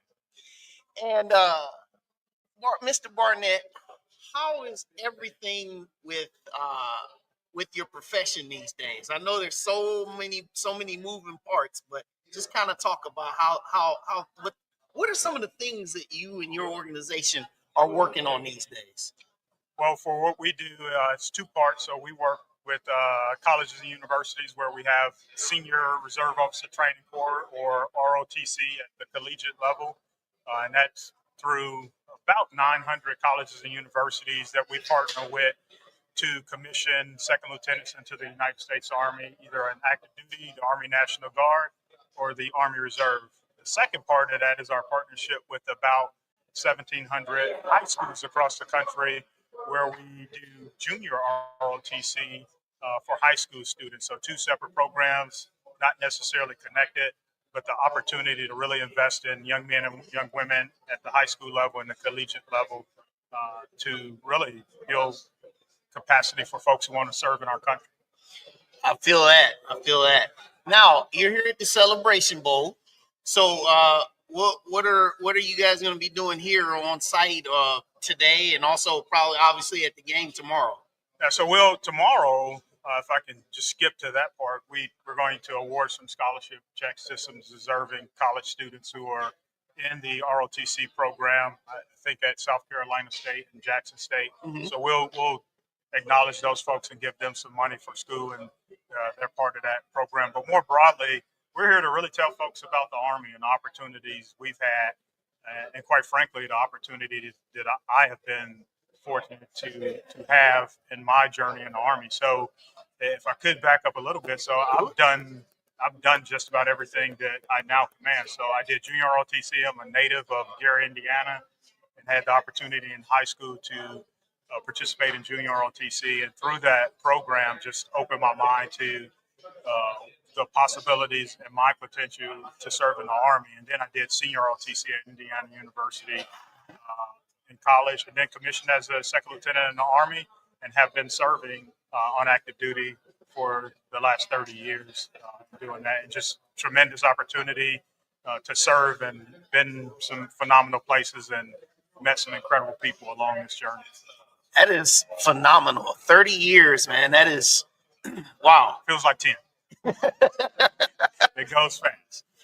And so giving out scholarships and also, inspiring the next generation, I should say, with the Army. So what are some of the benefits that you would say, not just from your own personal experience, but also for those that may ask, like, what else can the Army offer me? I think first and foremost, you can't put a price tag on this. I think we're the nation's leadership development organization, and that's what our young men and young women get. They get practical, experiential leadership training that takes them anywhere they want to go in life. So that's first and foremost. The financial part is just a residual subset of that. Then they get this practical experience and get to really discover themselves. And then once they join the Army, I think that part really opens their minds and eyes to the opportunities that serving in the Army as a commissioned officer or as an enlisted member in our force really offers you. And that's education opportunities, work opportunities, travel opportunities, and the ability to meet and engage with a variety of people doing a variety of things for our nation. Yeah, and so obviously you're well traveled. What are some of the places, countries? What are some of just, pop your collar a little bit? Where have you been? I used to I've literally been to more countries than I have states in our country. And I'll let that sink in a little bit. So probably about 40 countries I've visited. Last year I was living in Germany for the last 2 years. So moved back to the States this July. Lived in Western Germany from 22 to 24, and had the opportunity to command an organization there that did strategic missile defense for the European continent on behalf of the United States. Really got to travel most of Europe, but for me, it was the opportunity to go to Africa. I think that really opened my mind, whether that was in East Africa, Morocco, had the opportunity to visit Zambia, South Africa. So getting to those places for me was just incredible. Then some of the Eastern European places like Finland and Norway and Denmark and Estonia are just incredible places to see and experience. So the journey from that standpoint has just been incredible. That was my second time living in Germany. Awesome. Total of 5 years living in Europe just opens your mind to a lot of different experiences with different people. All right. Well, I'm not sure exactly, how well affiliated you are with the two teams that are going to be on the field tomorrow. But I'm gonna put Mo Barnett on the spot. I'll get you out of here on this. Yeah. Who do you think wins tomorrow? So that's a tough question. I think they both win.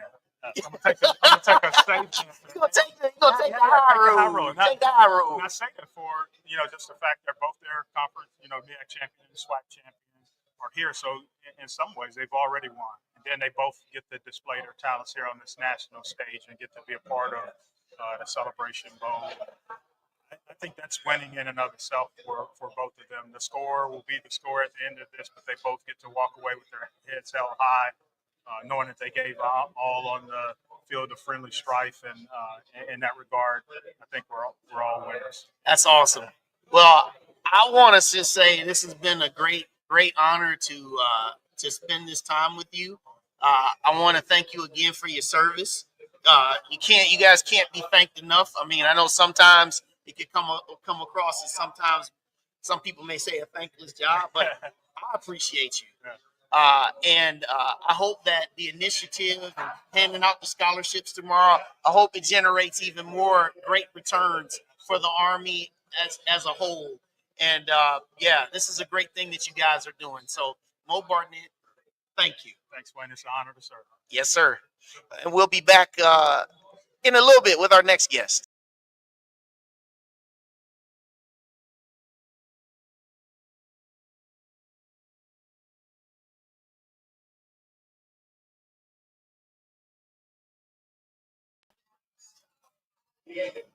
All right, welcome back, everybody. I am pleased to be joined with, I'd say, relatively new, pretty new, FAMU Athletic Director Angela Suggs is in the house. How you doing today? I'm good. Happy to be here. Yeah. I know you would love to. have the team here. But, Absolutely. But you still got a process. We'll be back. Yeah. Hey, FAMU folk, y'all heard that? She said, we'll be back. We'll be back. Yeah, for sure. All right, so as we were kind of talking, off to the side, you still got that new car smell Right. to the job. Yeah. All right. So when you first came in and you first started, first off, what was that like? What was the feeling that I'm an athletic director of a Division I university? Well, and at home. And so I'm born and raised FAMU. I was born in FAMU's hospital. I went to FAMU's lab school, K through 12. Went to FAMU for undergrad and even worked in the athletics department from 09 to 17. And then I left and pretty much sold the state of Florida in terms of sporting events and bringing the major events, youth tournaments, and all of that to the state. And got a phone call and came on back. Been there since October of this year, so just over 60 some odd days. And so for me, it was surreal. Both my parents worked at FAMU. They both since passed away, but my mom worked there for 40 years. My dad worked there for about 35 years. And so truly an honor to come back and kind of lead the collaboration of the fan base, stakeholders, both internal and external, to see what that legacy is going to be for the years to come. Yeah, I feel that. And so what are some of the immediate kind of initiatives that you've kind of, I won't say been thrust into? Sure. Maybe a little bit of a combination. The things that you've been thrust into, but also some of the, let's say, the wish list things that you've taken on. Well, across the landscape of Division I sports, everything has changed. So it's not just at FAMU. It's not just me coming in, being new, but all of us are looking at what's going to be new and what's going to be next, right? With legislation that's hanging out there, post 2020, and just how we experience sporting events across the board, marrying sports and entertainment, and taking a look at what our timelines and what happens in the game experience, right? So in between plays and how we look at how we're going to continue to engage people that can look at everything in the palm of their hands, right? Yes. In this 24-hour life that we live in, how then do we get people to stop and then invest in a ticket to come and be with us in person? I think all of us are looking at that. And so we're looking at that at Florida A&M as well. Looking at how we continue to move and operate in this new and exciting space, opportunities that exist now that didn't exist before for our student athletes, and then just looking at how we continue to grow the experience. Excellent. Now, with brand opportunities Sure. and marketing. Sure. What's the Angela Suggs approach to marketing, and how does she see it where you can cast it into the future for Florida A&M? Sure, and we have to break up this bucket that is Let's do it. marketing, right? Let's bust it open. Sometimes it's become kind of like a catch-all, and everything is marketing. Well, sometimes you got to look at from what we're doing right now, from a communication strategy, media relations strategy, being able to get the word out, because now you can get the word out to millions in seconds, right? Yes. And instead of us, continuing to take a look, but then too, we've got to reach everyone.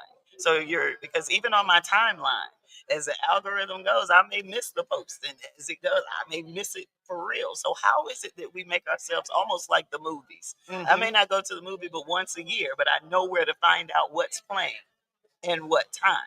And I know organically and automatically, I know to look that up. And our fan base is, I didn't know it was a game. Oh, your marketing sucks because you didn't put this and you didn't put that. Well, because marketing is such a big term at this point, that means that some people are still looking at morning shows at 6 o'clock in the morning or noonday lunch shows. You have that group of people that's going to the mailbox every day. Then you got people that's not going to the mailbox but once a month. So we need to get the message out to everyone, but then just in different ways, right? Because word of mouth is still the biggest piece. And if I can get our brand to come out of more mouths every day, because people are going because we say, come on, let's go. And then we go. Yeah. And that's the biggest piece. I can see it all day long, but until my friend says, come go, then I might just kind of let it scroll on through. All right. Now, before I get too far, I got to let you do this. Go ahead and do your Rattler Strike. Oh, yeah. I mean, you were going to do that all. There You go. can do it too. Peace No, I represent another brand of A&M, but we got that out the way. All right. Now we going back. Yes. All right. Now, NIL, transfer portal. Sure. NCAA class action settlement. Yes. From a FAMU aspect, so I just had Sonja Steele here. She was talking about it. MEAC commissioner. Sir. Talk about it, Miss Suggs. What is it? What is it in the mind of the athletic director that you can share? Absolutely. And so it's all about resource optimization, right? Being able to grow our resources for a number of reasons and a number of responsibilities. These three that you just mentioned being added to that list, right? As HBCU Division I FCS institutions, we are always looking at ways to grow our resources, grow the opportunities, and these particular areas are going to require a lot more of that from the NIL perspective. And when this passes, or if it passes, that the direct investment opportunities that now come with the institutions, got to have the resources to be able to invest, to be able to compete. The same thing with then managing the understanding from the student athletes. Because before it was when they go pro, now they need to understand what it means to now go from maybe not having money to now all of a sudden you are getting this. So in the education that goes with that. So do you see FAMU more so having more like potentially on staff advisement? Do you think that could possibly be an avenue to help out? So we've got to just take a look at what it means for us, right? In the 60 plus days that I've been here now, it's definitely something that we have to dig into.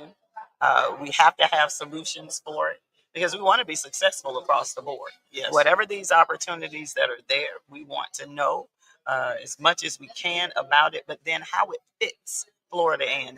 Right. What happens and how our solutions at Florida A&M aren't going to always be the solutions that are going to be. It's definitely not cookie cutter.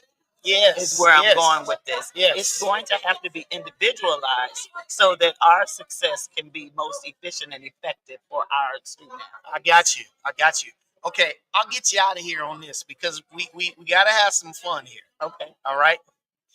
Now, for Angela Suggs, FAMU through and through. Growing through. Okay.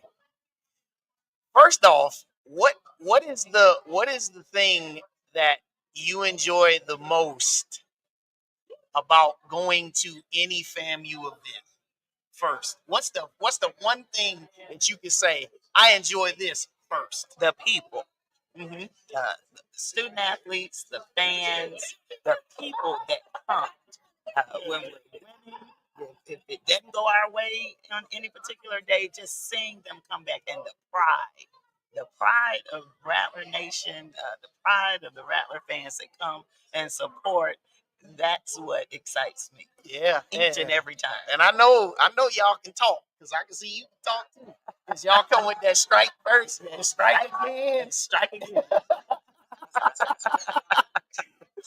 Look, but tomorrow, this game tomorrow, all right. Obviously, FAMU used to be in the other conference. Now they're in conference. That's right. Are you split down the middle? No, we just like whoever is whoever, or who you going for? We are SWAC. Yes. There's a few MEAC folks around just looking. They gave her the side eye, y'all. They gave her the side eye. But you know what? In all seriousness, I'm looking forward to connecting with you moving forward on some of these platforms that we have, because we can unpack so many different things. Absolutely. But I think the biggest thing that I enjoyed about this session right here is we're talking about awareness. That's right. And awareness is always the first thing that we can do to get things done. So, congratulations Thank on you so much. being in your position. I appreciate Many happy returns moving forward, because you guys got a lot of work to do, but it's also not always doom and gloom. A lot of that stuff is fun stuff. Oh yeah, for sure. You know what I'm saying? From one hill to another. Exactly. Yep. So here's the Suggs, y'all. FAMU. Thanks for joining me. Thank you so much. God bless. Thanks for having me. Hey, and we'll be right back with our next guest, y'all.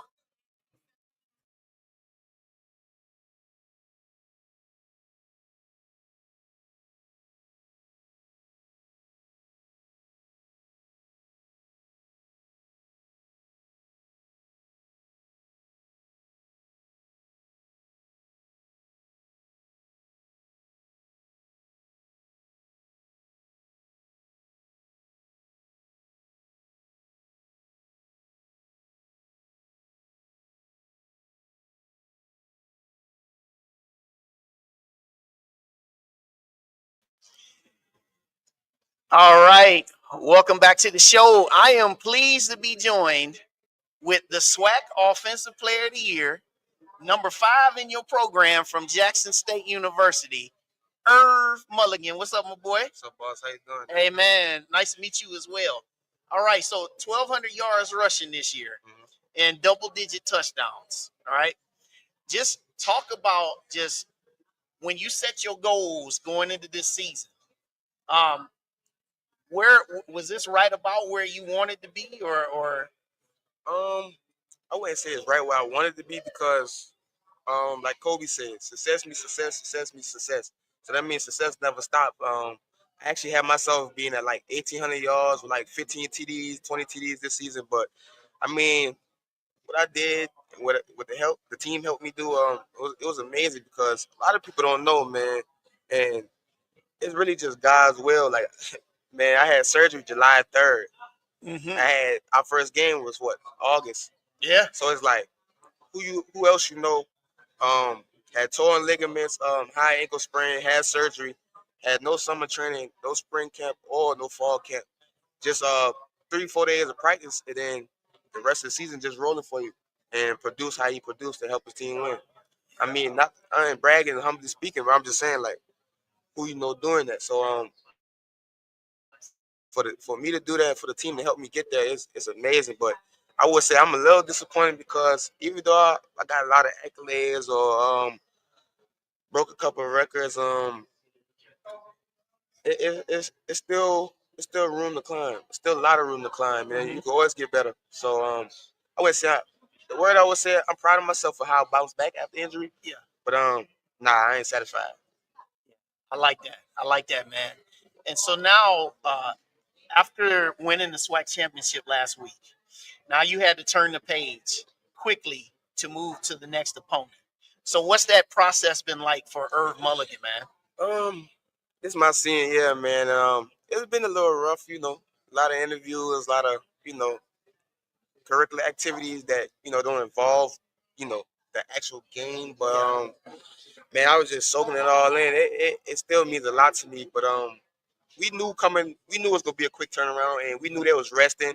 So their bones and everything that get solved, our heads, our hands, our feet, everything's still callous, right? So we ready to go. We rolling high, got the momentum going off a championship. We didn't get no time to rest, so we still locked in. We still ready to roll. So when they get hit for one time, they go, it'll hurt them a little bit. So when we get hit, we gonna still be rolling. Cause we just did it. We've been in the championship game, so we know how it feels. We know the intensity, how electric it's gonna be. And like I said, that momentum coming from that game to now, I wouldn't want to no other way. Yeah, so you see that. So you see that as an advantage to you guys. I do. Yeah, it's momentum. I feel that, man. I feel that. And so now, talking about your opponent tomorrow, we've seen, I've talked extensively about, the guys that they've got on that other side. Just what are your impressions about South Carolina State on defense, man, that you've seen? I'll be honest. Like I told one of the guys earlier, the best defense we faced this year is Alabama State. And I feel like they definitely not no Alabama State. I mean, I give them their props. They made it this far, but honestly, their team as a whole ain't seen no team like Jackson State yet. I mean, not to talk trash about no other teams, but you name the teams that they play, who they really played, what competition level is really up there. I don't even think they played any ranked teams. So it's like, who did they really play? They didn't really see no competition. You talk about Morgan State, Delaware State, certain schools that I believe D2 or was D2, if I ain't mistaken, it's like we Jackson State. So it's like they run that 4-1-4-2 box, man. My big offensive lineman up front will move them. So they got them little D tackles, the little tackles, them guards. Then they got a Shrine Bowl linebacker, but I'll be honest with you, I don't see it. I ain't see it yet. You gonna have to show me. That's the type of guy I am. They say I talk a lot of trash. Now I'm just confident. Like I really believe that much in my team. I believe that much in myself. Like, you really gonna have to bring it. You have to prove it to me. Yeah. And I'm promising you, if I know you coming to get me, I'm coming to get you first. So I'm ready. Yeah. I'm ready. Yeah. I hear you, man. I'm ready. So you talked about your big dogs, Evan Henry, Kurt Ford, DeAndre Towns, Blue. You got Muda. You got some young guys on the front, on the offensive line as well. You got Quay Davis. He's a sophomore at that. He moving stuff. So, man, I'm real confident. Like that's like I said, I wouldn't be able to get my accolades or be this far if it wasn't for them. Yeah, man. That's why I said, shout out your dogs, man. I got to. Every time I get every podcast, anybody I talk to, they're the first people I give credit to. I don't really never give myself no credit. This is what I do. Yeah. You know what I mean? Yeah, I feel you, brother. Now let's kind of go back a little bit now. All right. So you were at Wofford before. Right. Right. So what got you why Jackson State for you? Well, I'll be honest, I was at a PWI, so like the culture and everything is a little different. Wofford is a great school. It's a great school for business and education. So I went there, got like a high class education, met some great connects, met some great peoples, and they put me in some great spots. So after football and everything over, like me and my family still be successful, like on and off the field. You feel me? So it's like it's I would say the transition. It wasn't hard because I'm a part of the culture, so I already knew what to expect. So it ain't different. Like I didn't say, I went to Wofford and I became, feel me. But it's a part of their culture. But I learned some things from them. I learned some new things, and I learned some things from them I could have bring over here, from a football standpoint. But man, why Jackson State is because, of course, I wanted the HBCU experience, but it's just something about that Celebration Bowl when they lost it twice, and I seen it, and I told Coach TC before I even commit, I was like, man, we're going back and get that money.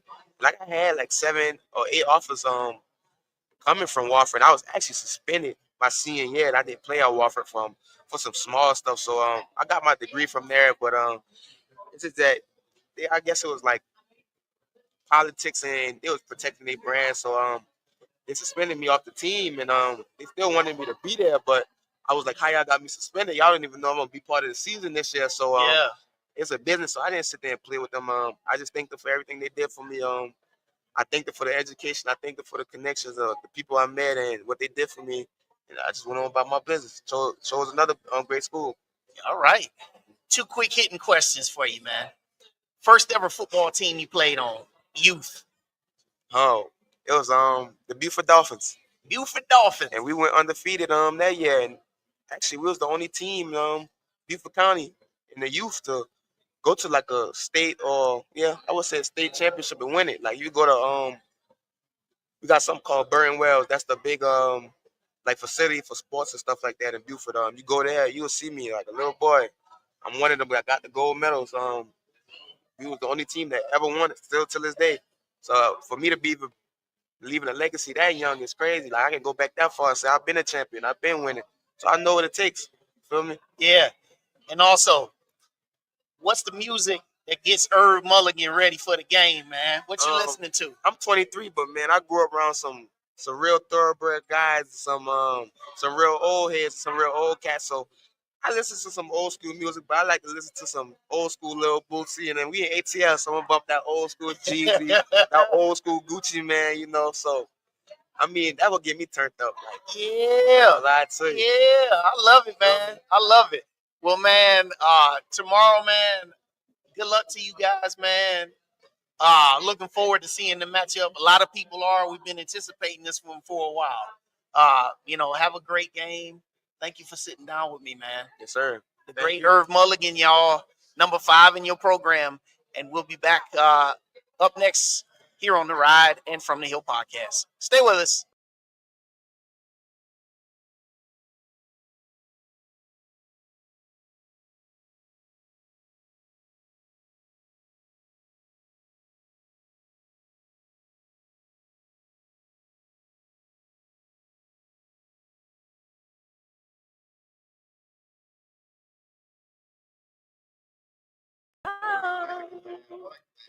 What up, everybody? I am joined with, you know who she is. She loves thee.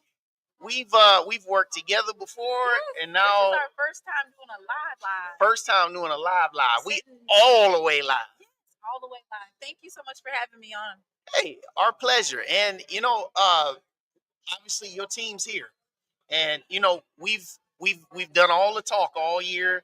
It's been a lot of ups and downs too. It's been a lot of emotions, all those different things. Yes, so I've been smack talking all season long, giving out all these opinions about why I think Jackson State's going to do this and why I think that Jackson State is going to do that. And to see this team develop from a 7-4 team to now being 11-2. Getting ready for the big game tomorrow. It's amazing to see that progress. Yeah. And so, I mean, where are your feelings at? Where are your emotions at? I mean, are you nervous, or is it like, ask me that question at 12 noon tomorrow? I'm not nervous. I've bridled my tongue against South Carolina State. Bridled her tongue. Because when I did Southern, a lot of smack.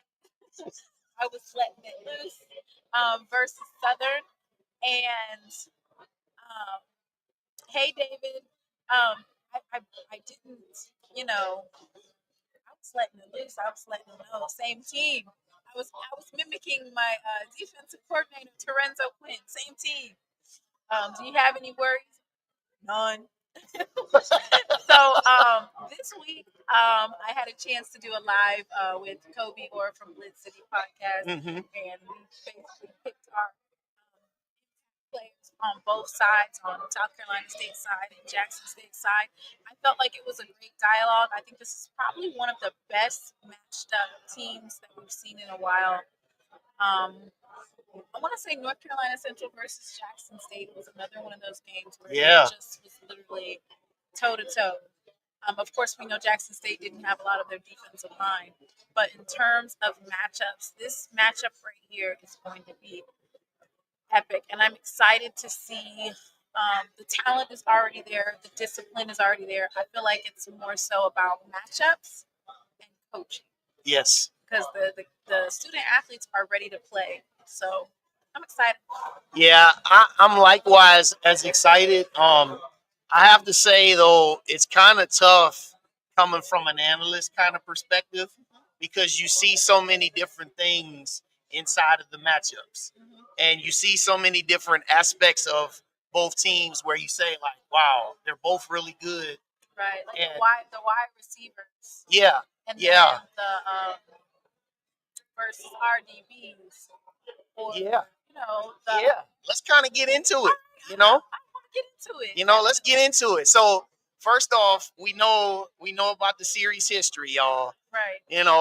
Come on, we got to get here in the SWAC, y'all. We got to clear it. We got to bridge this gap now. Right. Now we are on a 1-game winning streak, and I just had the Florida A&M athletic director right here previously, and we talked about, she says they're gonna be back, but she didn't say when, but she said they're gonna be back. But anyway, we in the present, right? So we definitely need to bridge this gap. Okay, so now let's talk about just a few of the things. You see both teams, they score about the same. They both teams get it done in about, kind of different fashions. One team loves to air it out. The other one, we gonna pound you to death with our running game. But we'll be opportunistic when we do throw the ball. And when we throw it, we can be lethal.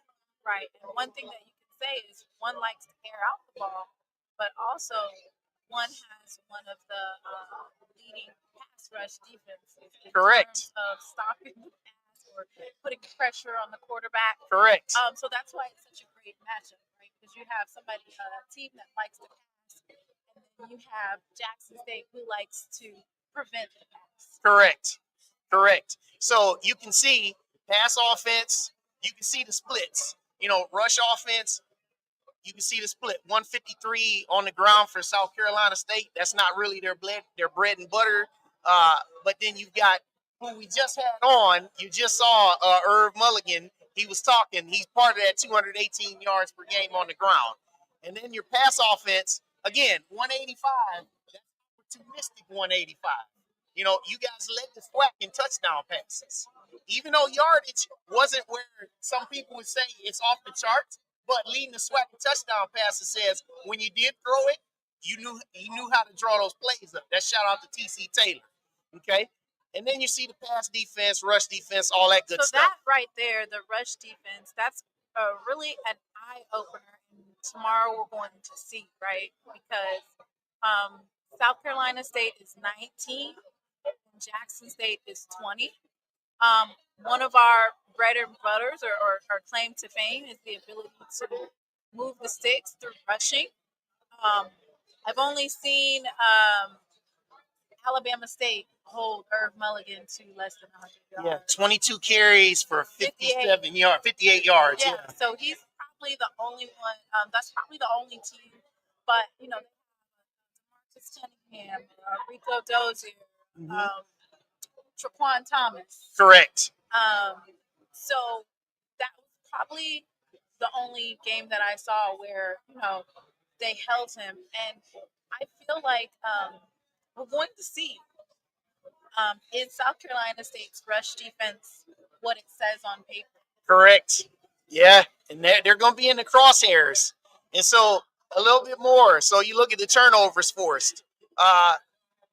13 interceptions, 14 interceptions. Both teams, they're out. They can take the ball away. Fumbles forced, but then you see turnovers committed. So you remember I said the key things when every Jackson State game, when you guys don't turn the ball over, you guys are just about as you can put it in the bank. When you guys played that last regular season game against Alcorn State, 3 penalties, no turnovers. You saw the end result. I can tell you right now, Timona, you commit low penalties and you don't turn that ball over tomorrow, that confetti may be raining your way. So, but you can see the sacks. You can see the sacks allowed are the same. You can see the total everything else in right here. This is all so similar right here. When you look at this tangible tail of the tape, it makes it very, very comparable. Now, let's go to the next one where we talk about our quarterbacks, okay? Now, obviously, Zod McDonald, he played last week, in relief, and he did a great job. And what I'm hoping for and what you may be able to provide, because I didn't ask TC when he was sitting here. we're pretty confident Jacobian's going to be the starter tomorrow. And then when you look at their stats, Jacoby and Morgan did not get to play full games. Coach TC from the first 2 games, so Lane College,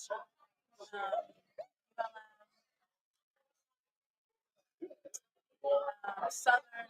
I want to say that after when Jacoby got an official nod for full-time starter, right? Yeah. So when I look at these 2 quarterbacks, I see that they have similar yardage, similar amount of touchdowns, Yes. similar amount of interceptions. Yep. And it's amazing because I was picking Eric Phoenix every week in fantasy football.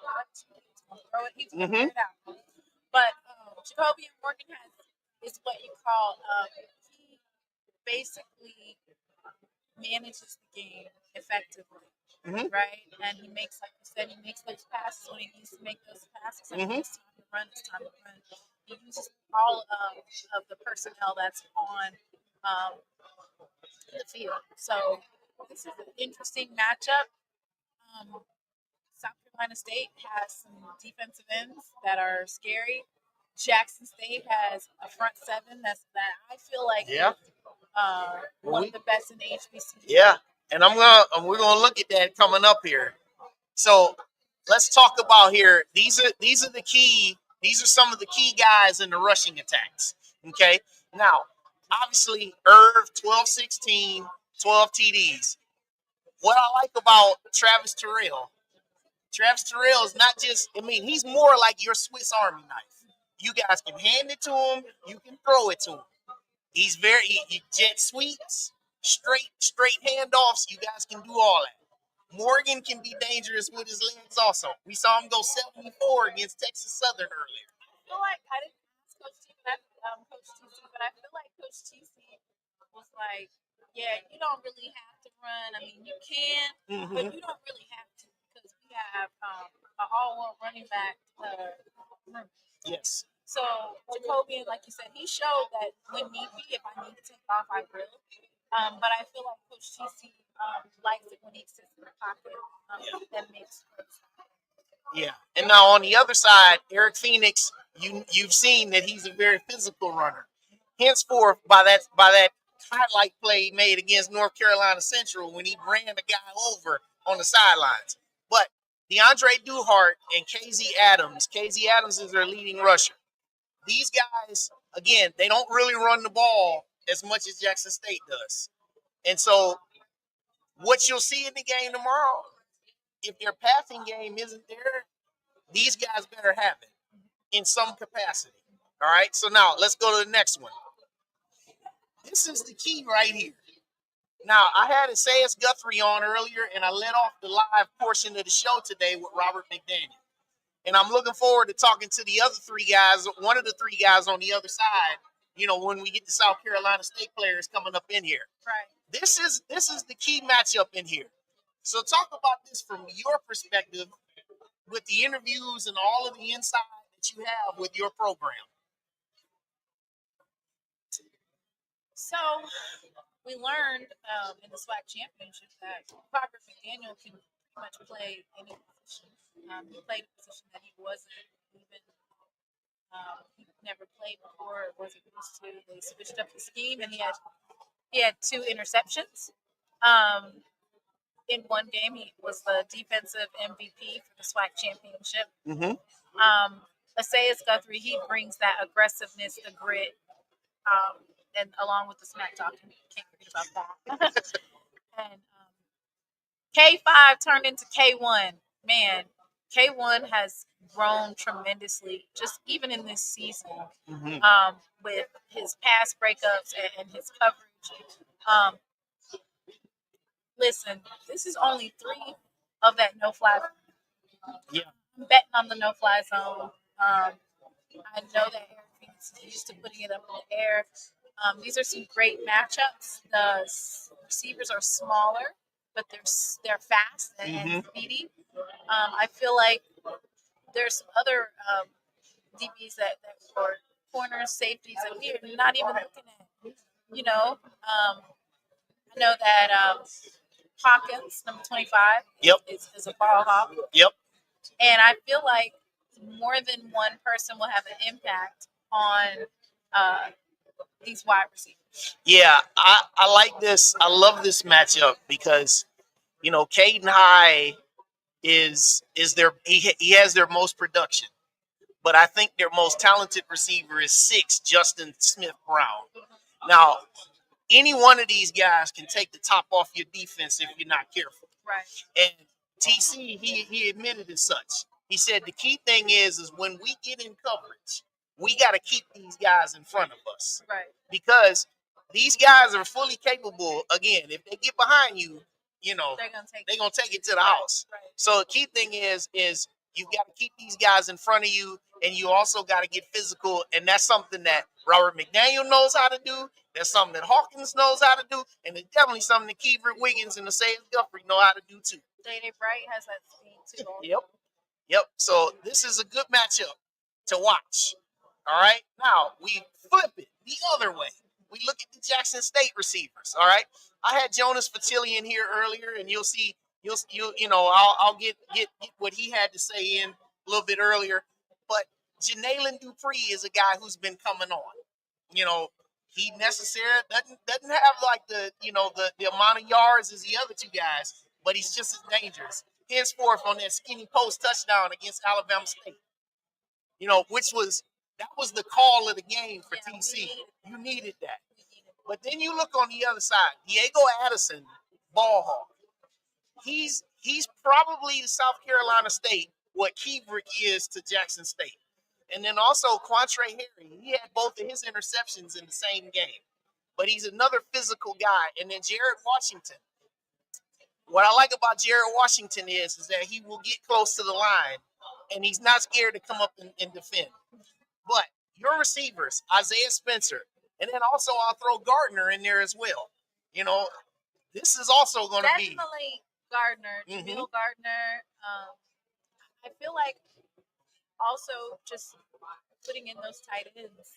Yep. You know, Landy, you know, he's been blocking, but that's one of those ace in the hole type of deals because you cannot take down Landy when you get that ball. He has a whole bunch of yards after the catch, or as Jonas Vertillion likes to call it, yak. Yep. After that catch. Yeah. So I am excited to see what Coach TC has dialed up, and we're really excited to see what type of schemes that they have for South Carolina State.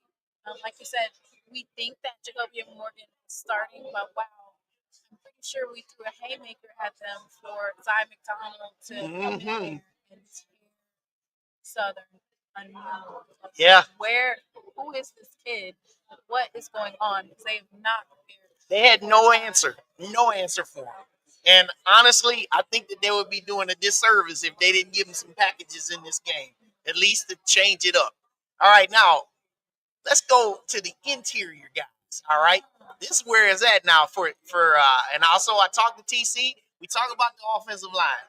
Irv also talked about his big dogs up front. You know, Evan Henry, Kirk Ford. One thing about Kirk Ford is really upset.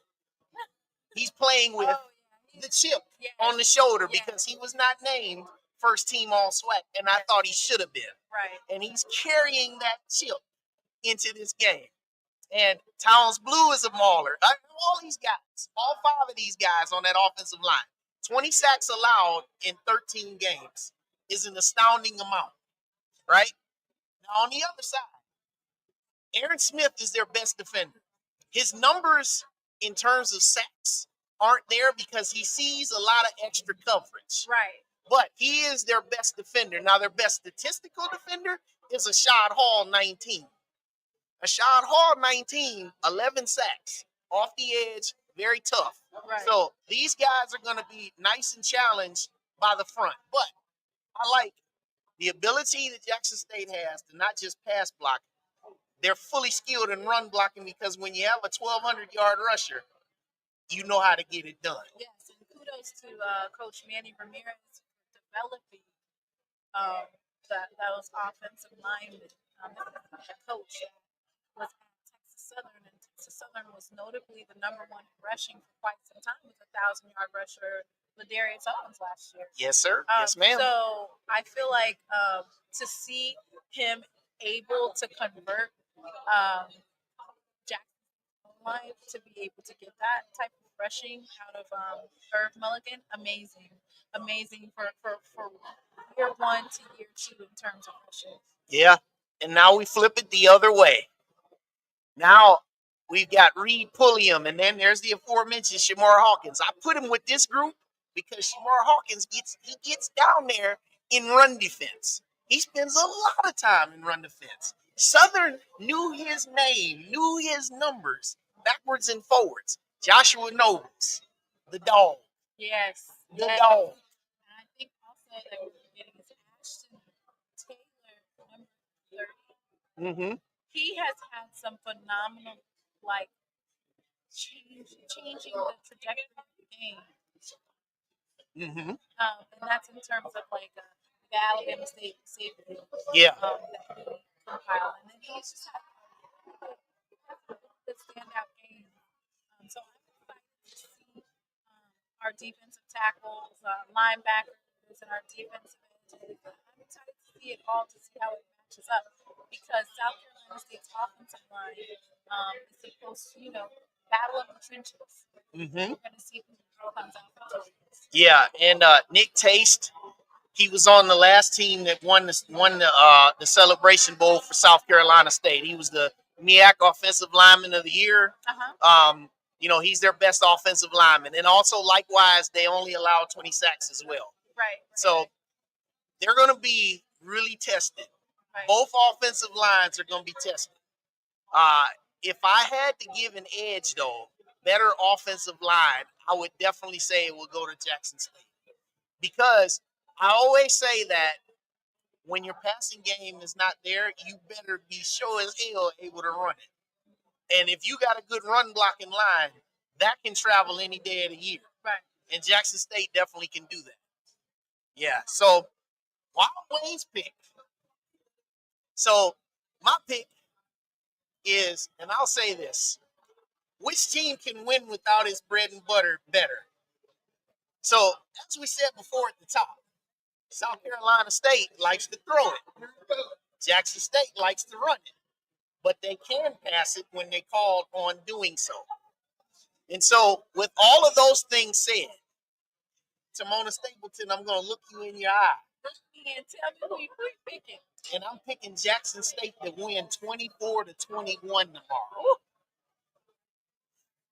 That is my pick. Jackson State 24. So basically what he's saying is heart palpitations and stress throughout the whole game.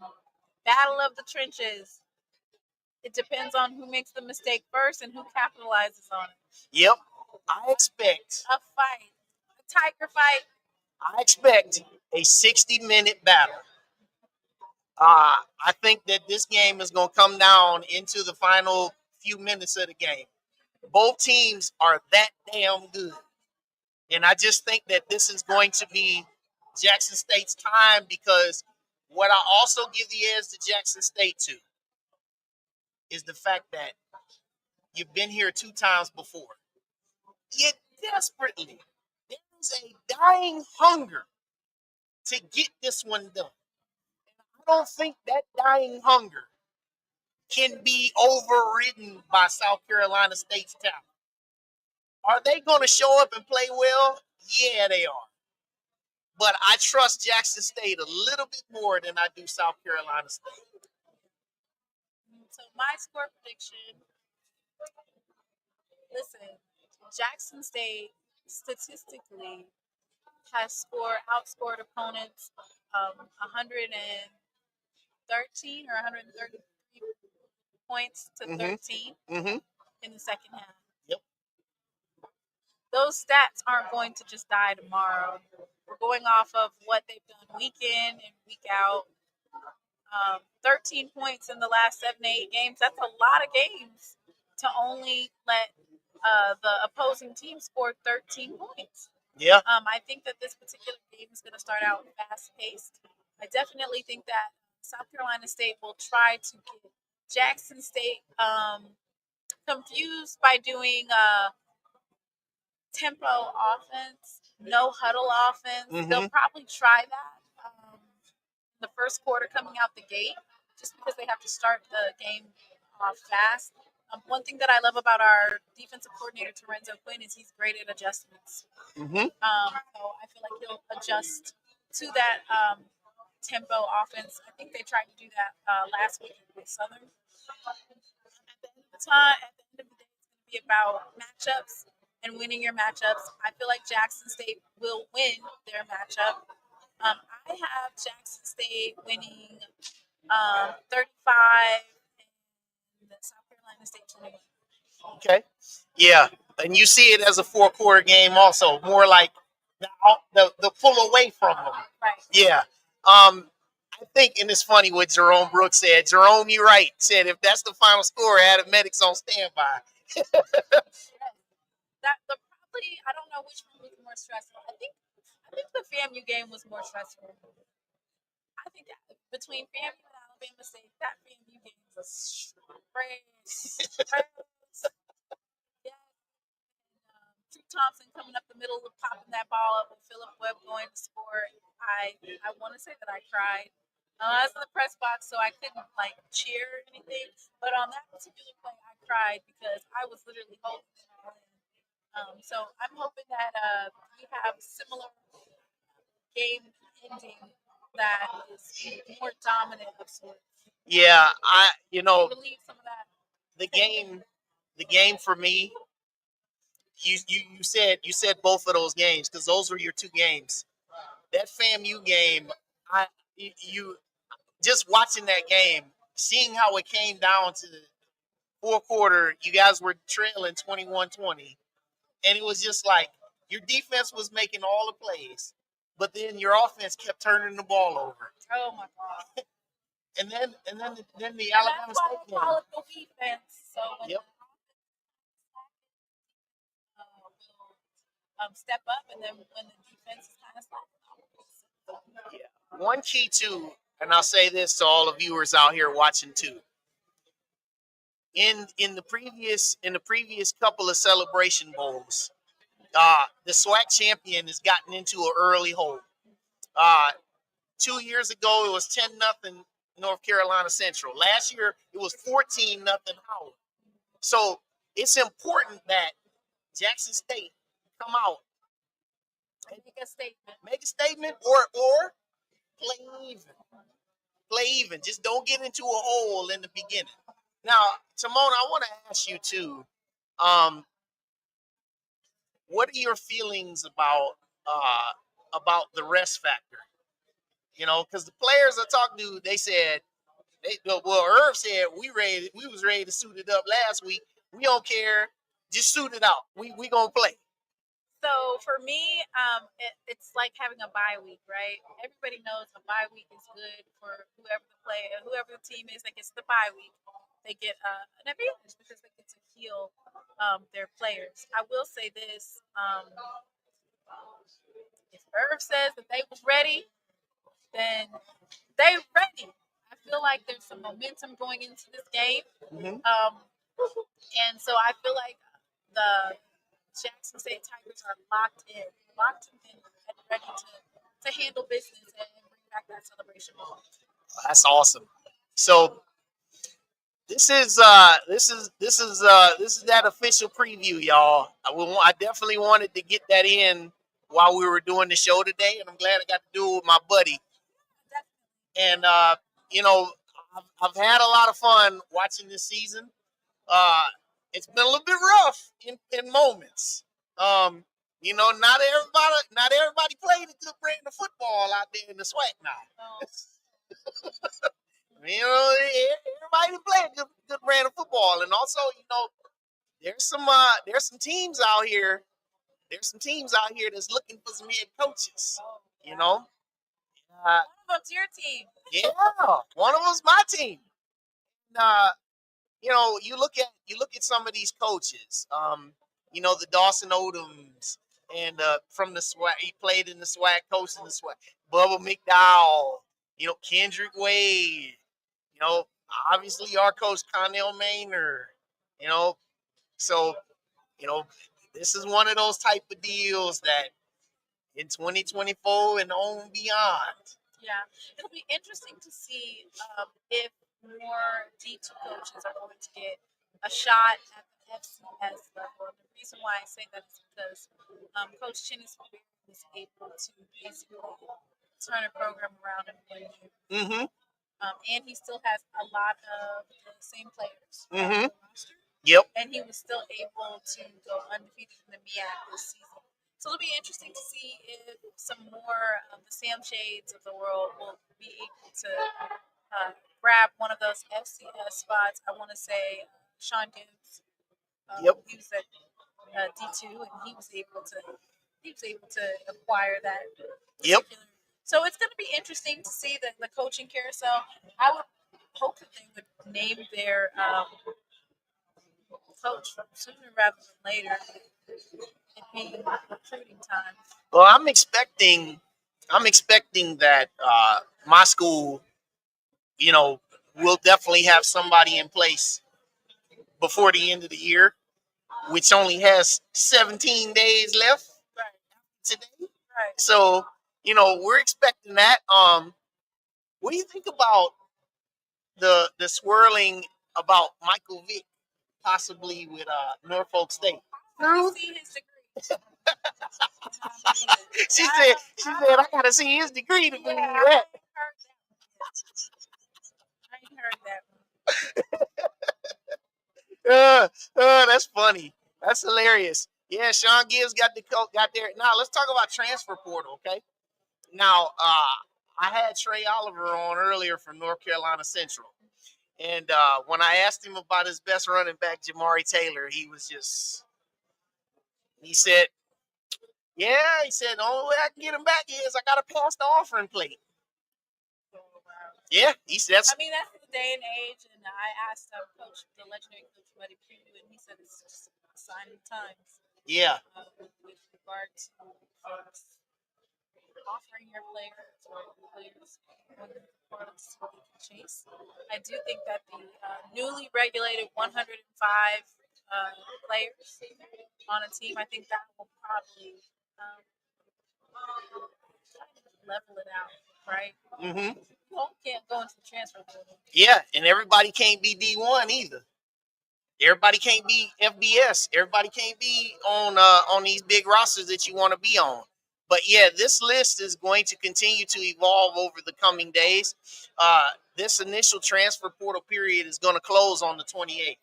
So you're going to see a flurry of names that are going to come in. And unfortunately, probably after the game tomorrow, you're probably going to see some exodus from both of the participating squads.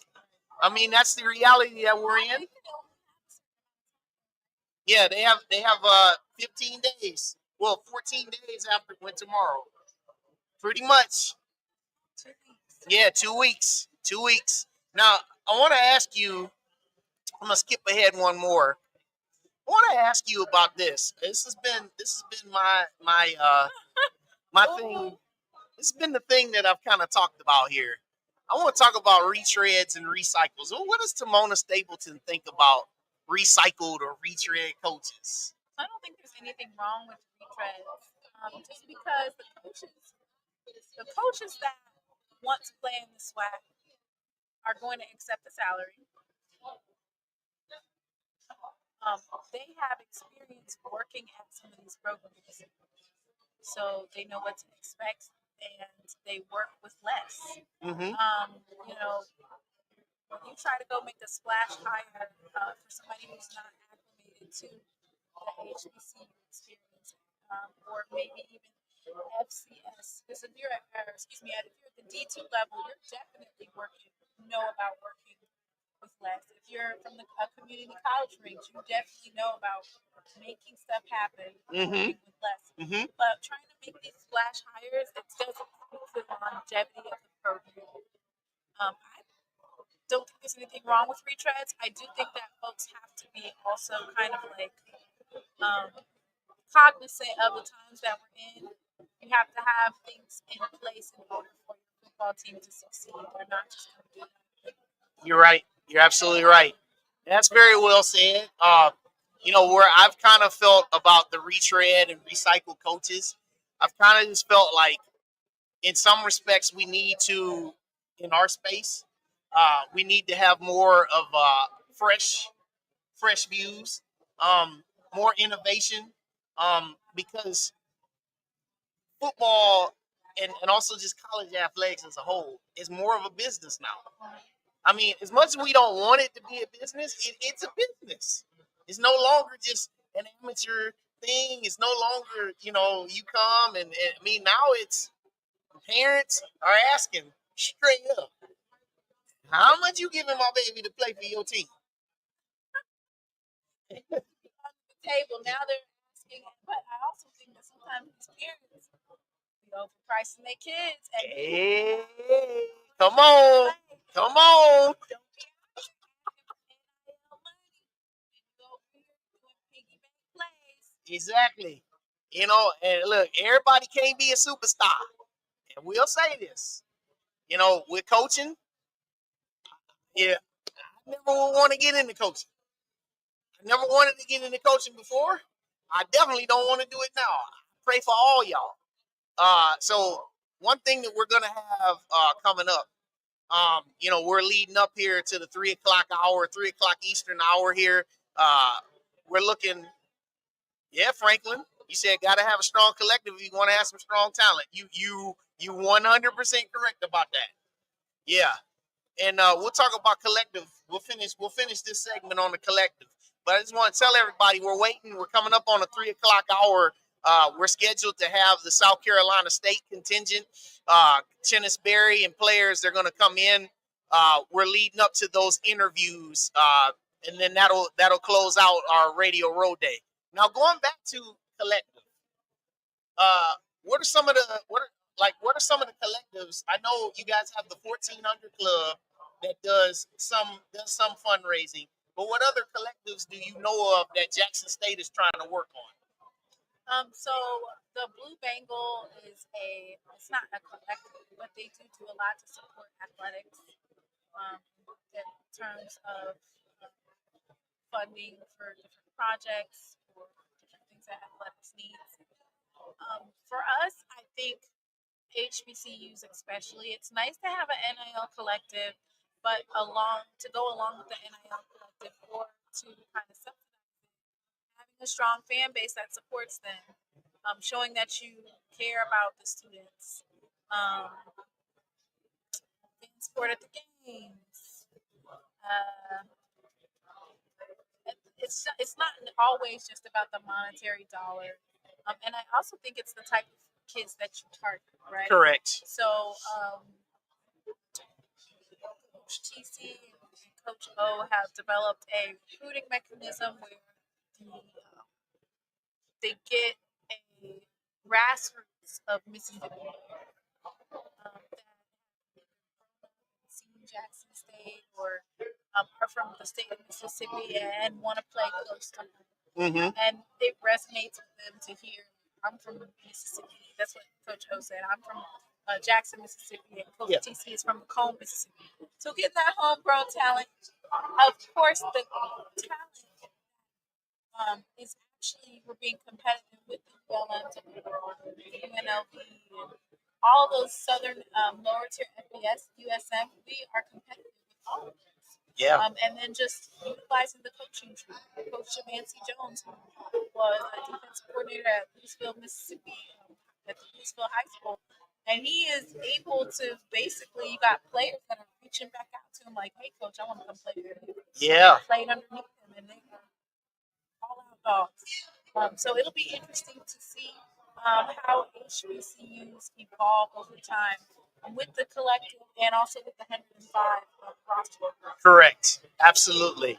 So I've enjoyed my time here with you. Yes, we thank you. We previewed the game for everybody, and like I said, we're just waiting for South Carolina State, the players, everybody that's gonna come in, and we're gonna have some interviews. But stay with us here on the show.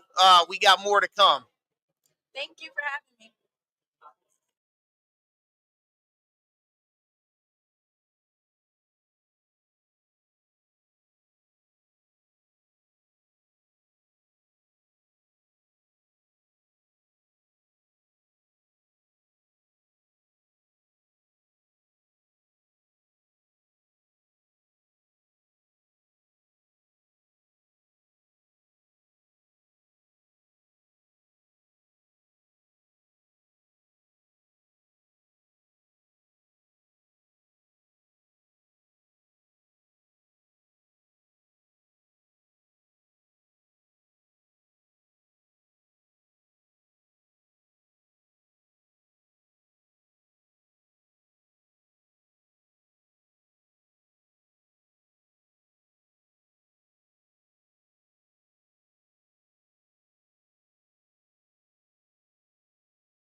All right, and we're back. I'm here with Sean McCaskill from Alpha Phi Alpha Fraternity. Sean, nice to meet you. Tell us about what you guys are doing here with the Celebration Bowl. Thanks for having us. We've been participating in the Celebration Bowl maybe for the last 3 years. What's been happening is that the Divine Nine, we came together to help support the Celebration Bowl. So for us, we have a long history in our fraternity. Our second chapter, Beta chapter, was founded at an HBCU campus. So we have a great relationship with our HBCUs. And one of the things that we wanted to do is just make sure that we're staying involved with that because, again, HBCUs and the history of it and how it's committed to people that look like us is the foundation of who we are as an organization. So to be able to partner with the Celebration Bowl is something that we love doing. That's awesome. And so, as a part of this initiative, are you guys having any events tonight or in the morning? Is there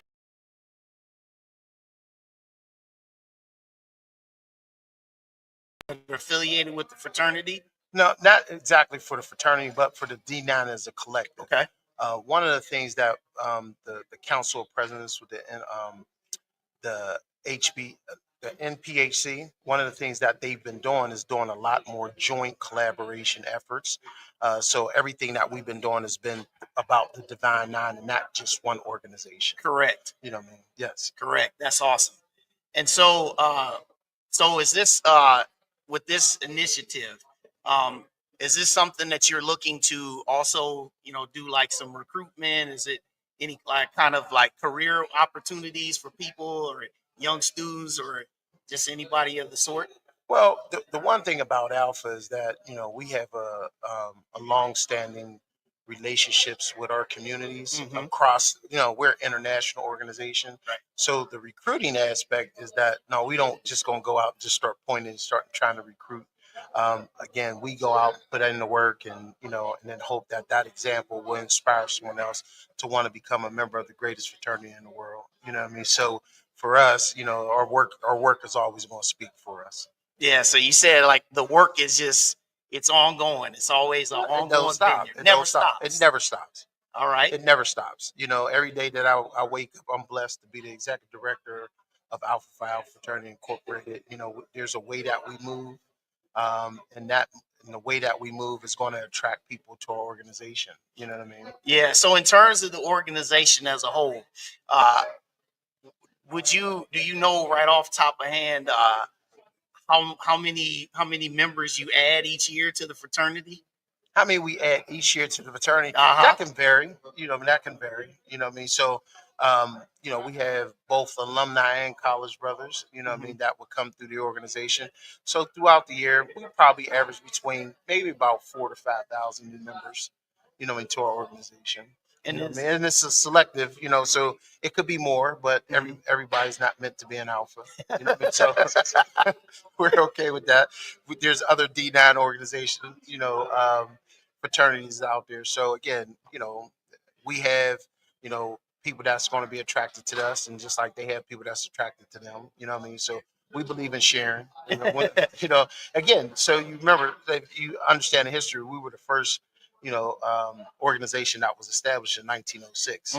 And I always tell people this is that our founders, which we call our jewels, are probably the most selfless individuals that I know, because one of the things that they did was they could have just kept it at Cornell University and that was it, but they gave it away. So they allowed it, and then because of it, it just moved from Cornell to Howard University.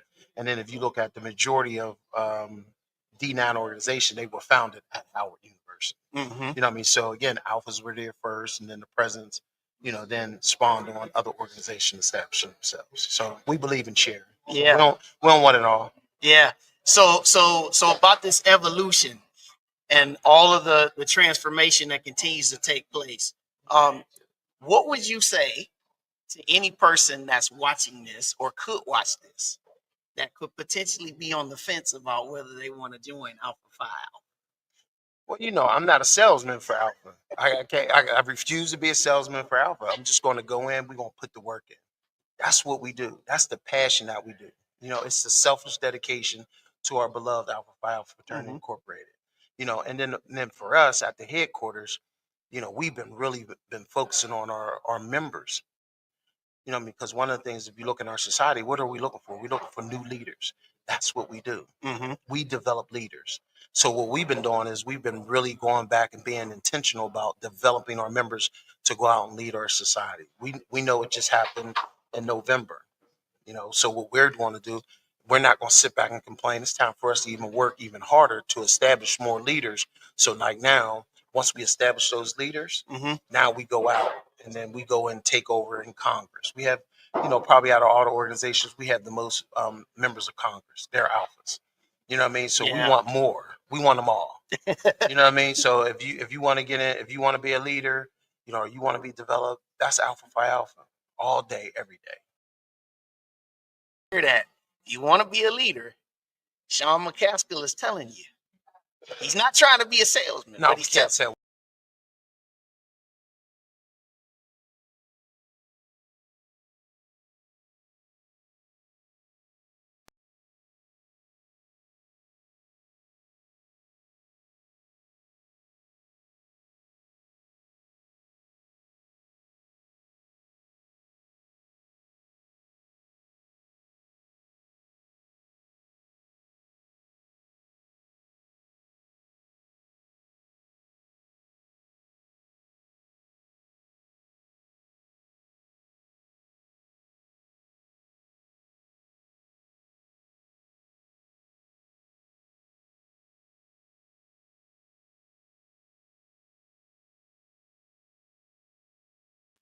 Here we go.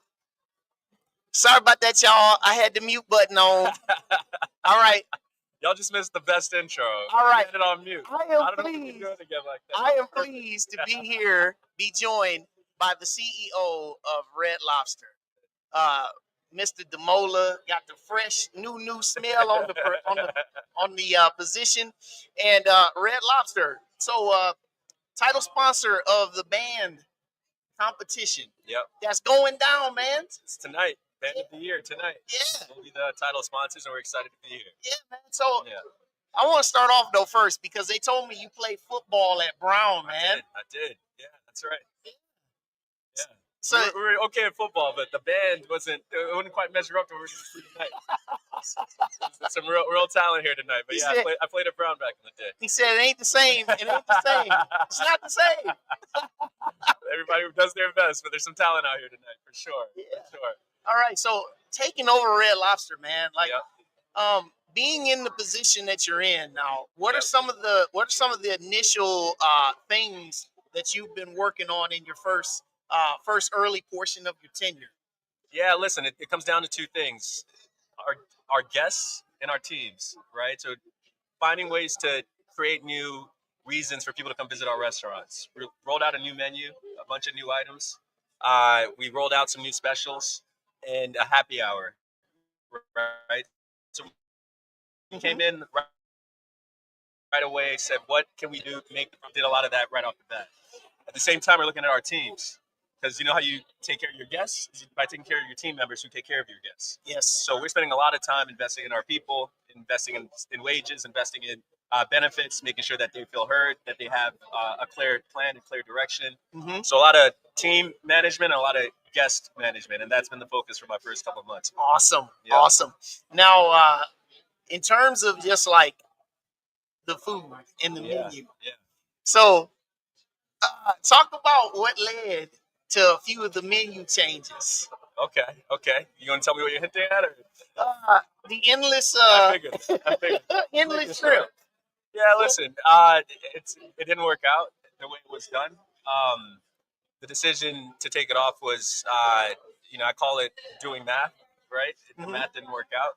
But it doesn't mean, you never know what the future holds, right? If we did it, it'd look different. We'd tweak a few things. But right now, we got for example, we got 3-year-weight shrimp on the menu. We got a bunch of new items. We got lobster pappardelle. We got Come on with that new stuff, there's a lot to be excited about, Listen, come by and check it out, and you'll find something you love, I promise you. Because one thing, man, we love us some seafood, brother. Absolutely. We definitely love some seafood. And you know what, man? We love them cheddar baked biscuits, too. Yeah, good. We got the biscuits. They're not going anywhere. And if you like hush puppies, we brought those back brought those back a couple weeks ago too. In fact, I just made in the spirit of celebration, I decreed for the weekend in Atlanta. Anybody who shows up to the game, supports these teams, supports the bands, anybody who shows up with a ticket from either Band of the Year or the game to any of my restaurants in Atlanta will get free hush puppies on the house, right? So you heard that.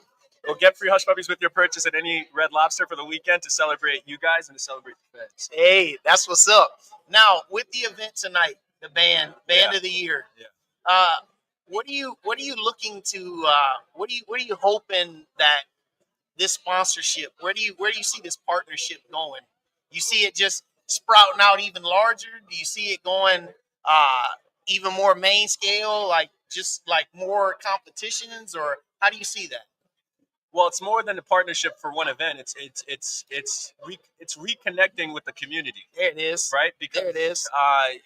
Red Lobster has been very important to the African American community and vice versa for a long time, really since they opened the first restaurant 60 years ago. Yeah. It's been a staple in Black households.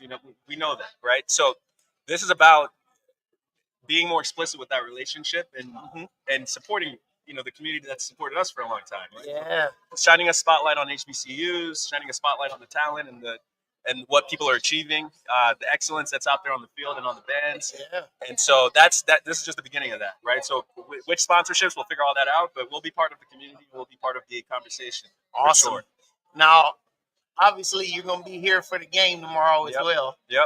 And what are you looking forward to seeing tomorrow besides, obviously, a tight 60-minute game that goes into 4 overtimes? Man, you just want a good game, isn't it? Right? So it's just about listen, these kids work hard. I've been there, and I know how much work they put in throughout the year, from training camps in the fall, the discipline, the hard work. They can't go out the way they want to. They can't do the things they want to. They're just focused for the season.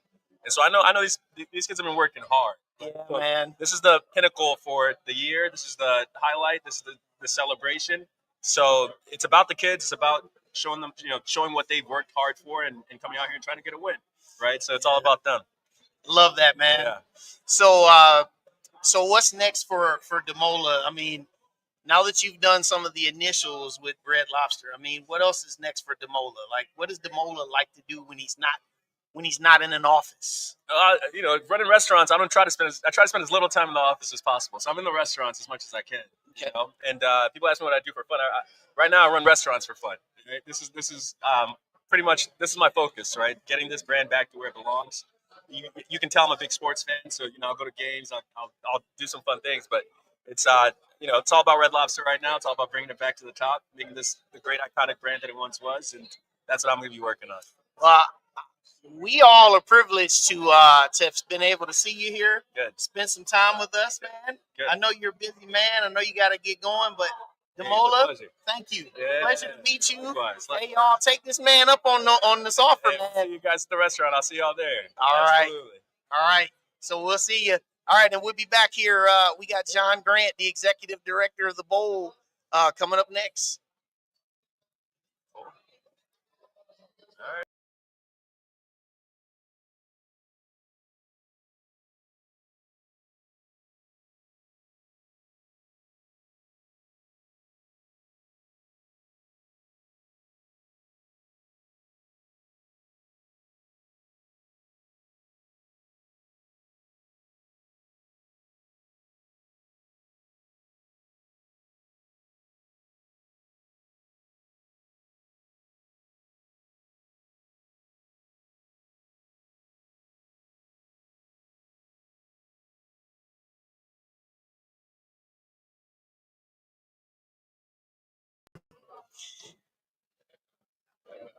And welcome back to the show, everybody.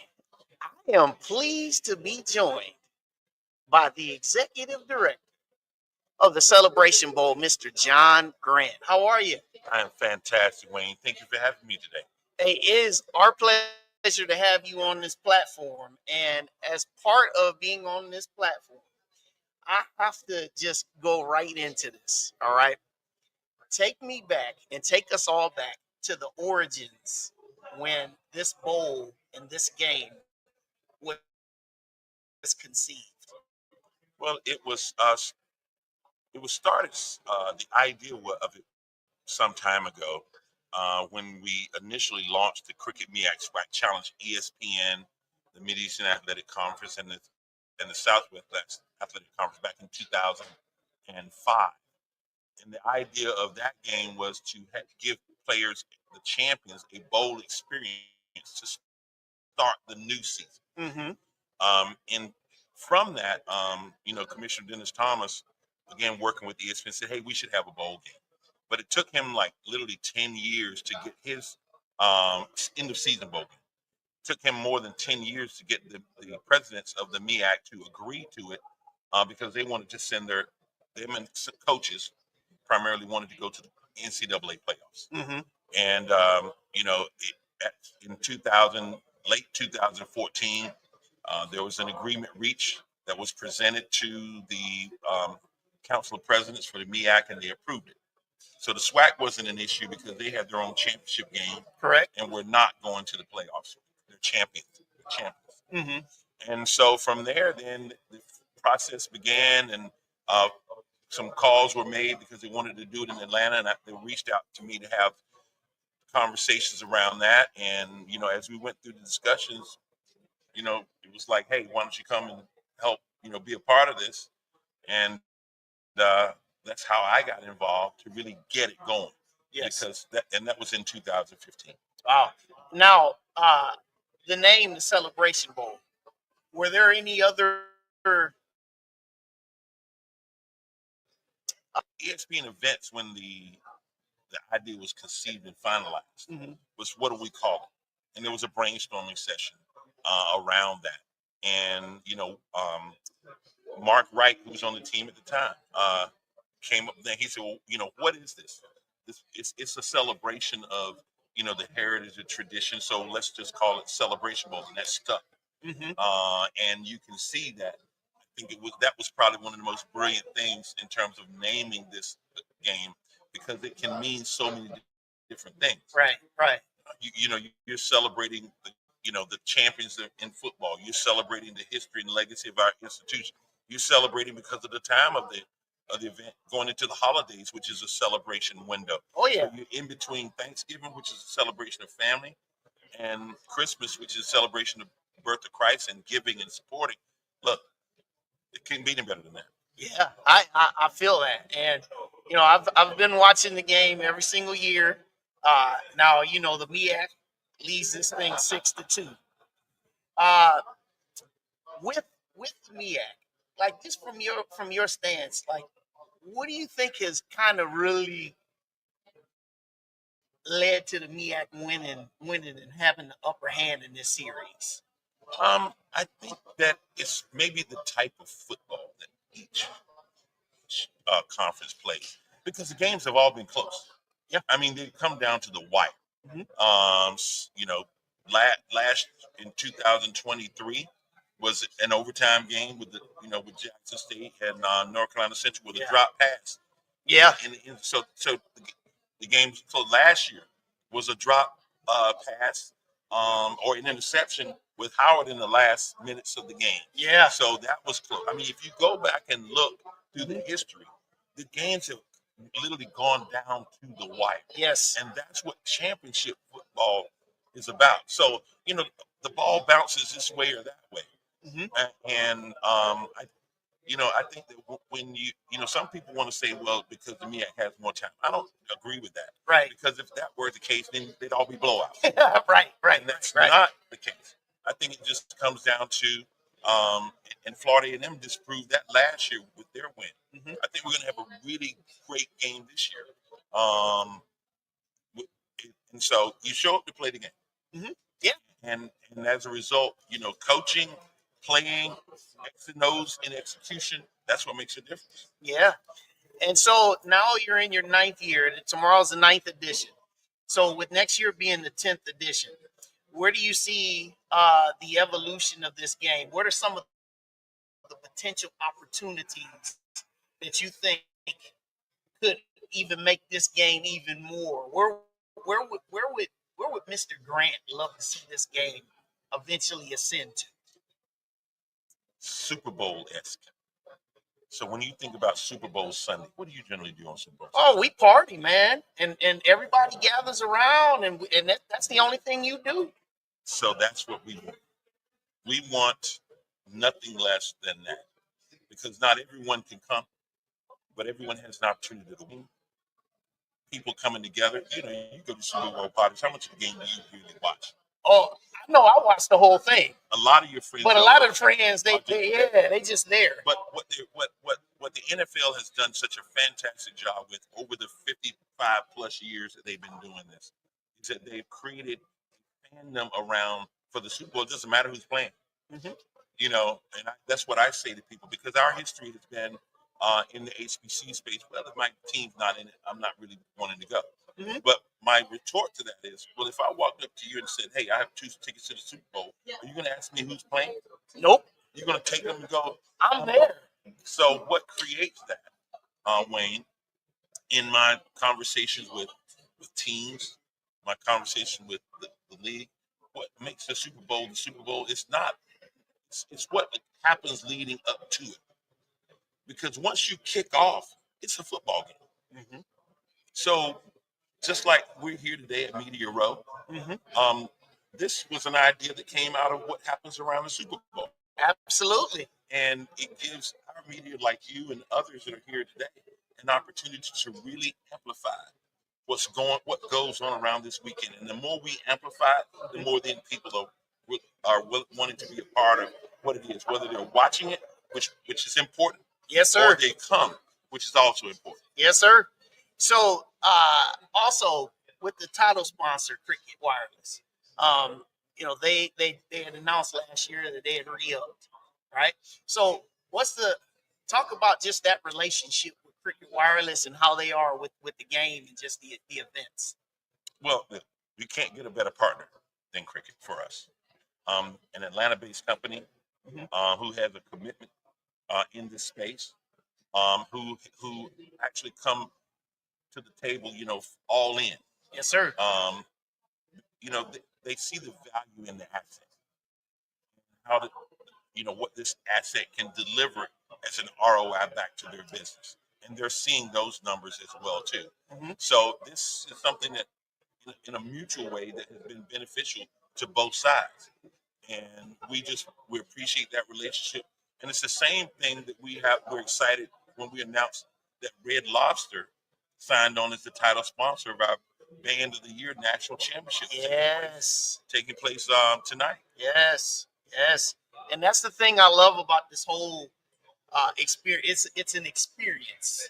And to your point, you said like the Super Bowl. The Super Bowl's got media day. The Super Bowl's got the NFL experience. The Super Bowl's got all these. I had the pleasure of going to the Super Bowl when it was in Detroit. Mm-hmm. Super Bowl 40. Mm-hmm. Went to all of it. And yes, you're right. You're right.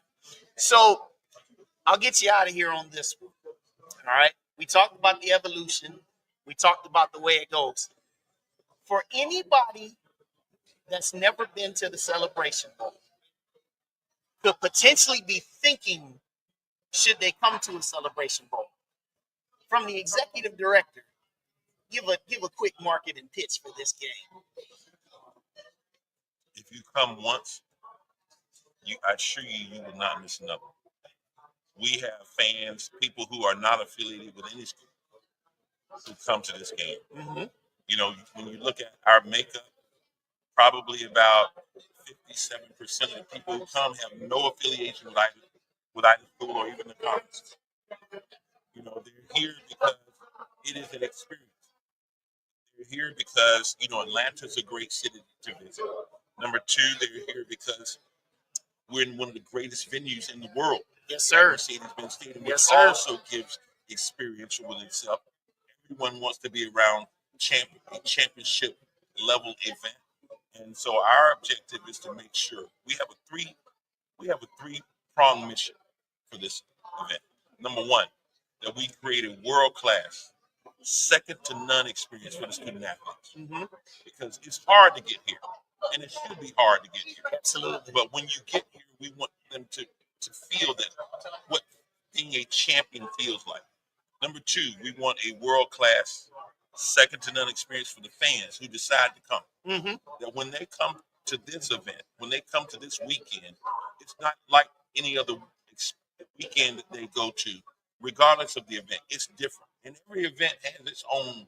But when you come to the Cricket Celebration Bowl National Championship Weekend, it's just a difference that we want to create. And the final thing is that we want to create that same thing, a world-class, second-to-none experience for the people who watch. So that the presentation of the event is at a very high level. ESPN does a wonderful job by putting us first on network television. Number two, they pull out all the bells and whistles. So if you watch the Cricket Celebration Bowl, it's just like watching an NFL game. Yes. With the number of cameras, sky cam, all of that. We're one of the very few bowl games who have all of that to present it, so that when you're watching, it's world class. That you can say, man, that's a great event. And they can look, they see people having a great time.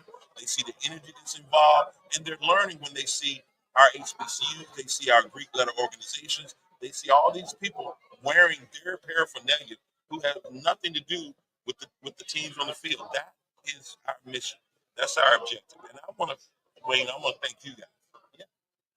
I want to thank you guys because it was media like you who kept the lights on when no one else was watching, who talked about this event, and when we were really trying to just get it going. Yeah. And now that we're here today and we see this room full of people and growing every single year in this media room, we want you to continue to do that because you guys have our support. No question about it, because you've given us yours. Hey, I appreciate that. And, to his point, ladies and gentlemen, Mercedes-Benz Stadium, Super Bowl 53, already had a CFP National Championship. Going to be the host of the CFP National Championship this year. Going to be a host of Super Bowl 61. Super Bowl 61. Or 1962. Don't forget the World Cup. Yeah, the World Cup also. So this is a world-class venue. So to his point, if you're on the fence about coming, you need to come. You need to come. Because those are the elements. There is no other game that's played relative to at the FCS level. It doesn't exist in a venue like this. Exactly. You can't go anywhere. The closest thing at this level would be the Bayou in the Superdome, but the Superdome and Mercedes-Benz Stadium are night and day. You got a venue here, and I congratulate Arthur Blank and his organization for building an event. And let me give you another fact.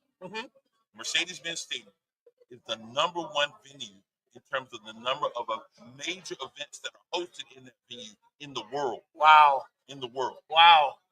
Wow. Hey, Kendrick Lamar's been announced. He's coming next year. Absolutely. So who got Taylor Swift? I mean, you name it, all the big names, they've been in this ring, including the Cricket Celebration Bowl. Including the Cricket Celebration Bowl. So we're looking forward to a great game, because one question I'm not going to ask you as the executive director is, who do you think is going to win? Because in his position, he already won. Mr. Grant, thank you. Thank you for this time. And congratulations on getting another Cricket Celebration Bowl edition off the ground. Thank you so much. All right. Good luck to you, your staff, your team, everything. And I definitely look forward to talking to you in the future. Thank you. He's John Grant, Executive Director, Celebration Bowl, and we'll be back with more here from Radio Row.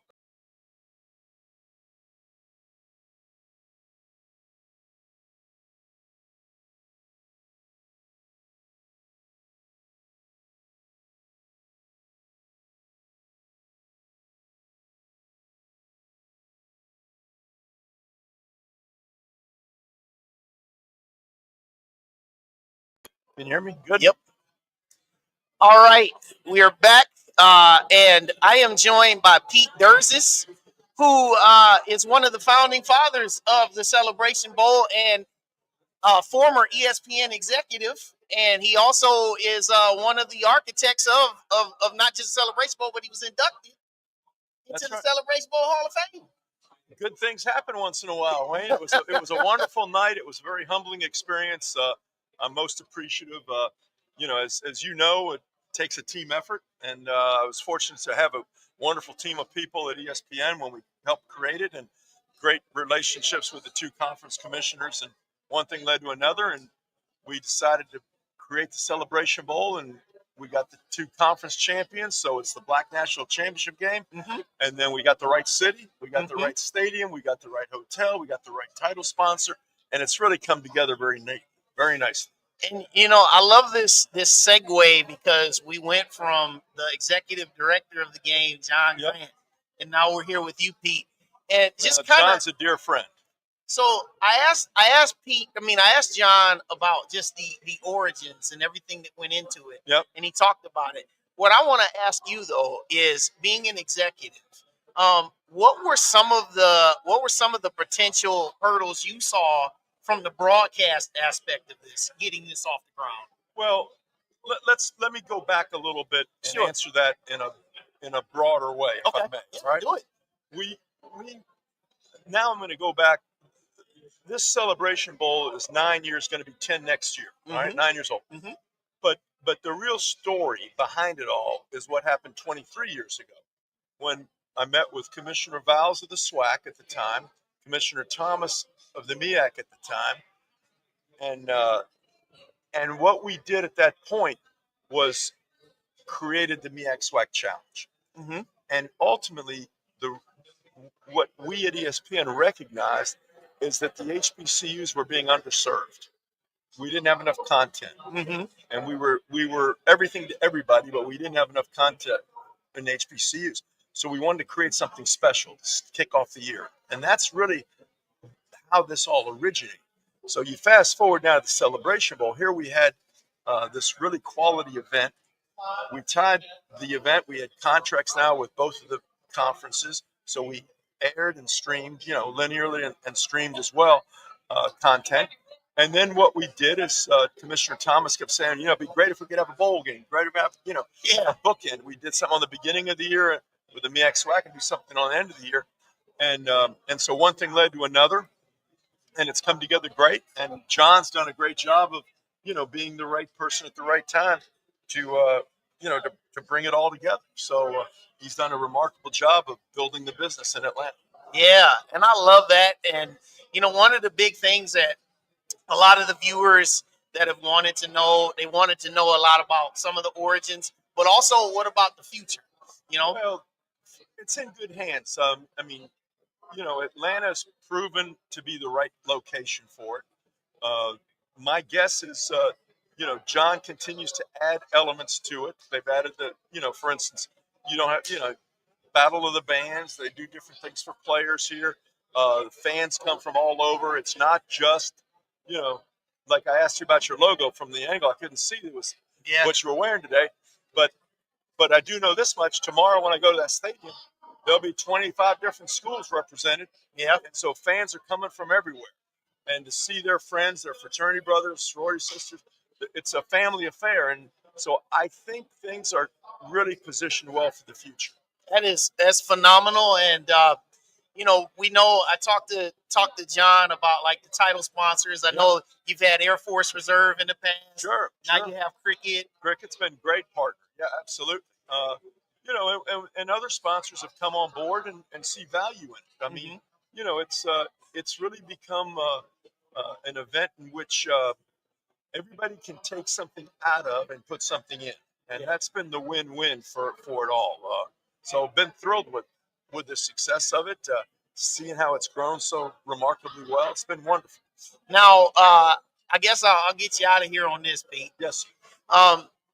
What more would you say that for a fan and a follower aspect, what more can you say from a fan and follower aspect can they do to help with the future success of this bowl game?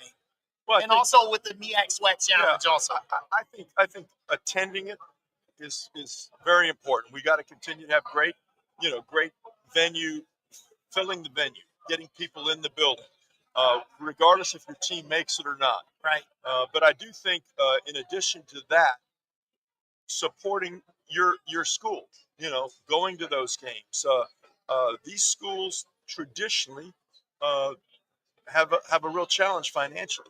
Yes. To pay the bills. Yes. And to continue to offer broad-based support, because it's not just football. Football's driving it financially, but they're providing activity for hundreds of young people in all different sports. So if you're an alumni of one of the schools, or you're in the city of one of the schools in the HBCUs, go to those games, support it, write a check, pay some cash. It's going to be put to good use.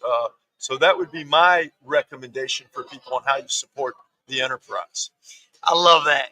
Well, Pete, I just like to just say thank you for everything you've done for this bowl game, also for HBCUs as a whole. Thank you. The whole vision, the passion, everything behind it's been wonderful. Well, listen, all the best to you, continued success. Thank you for being here.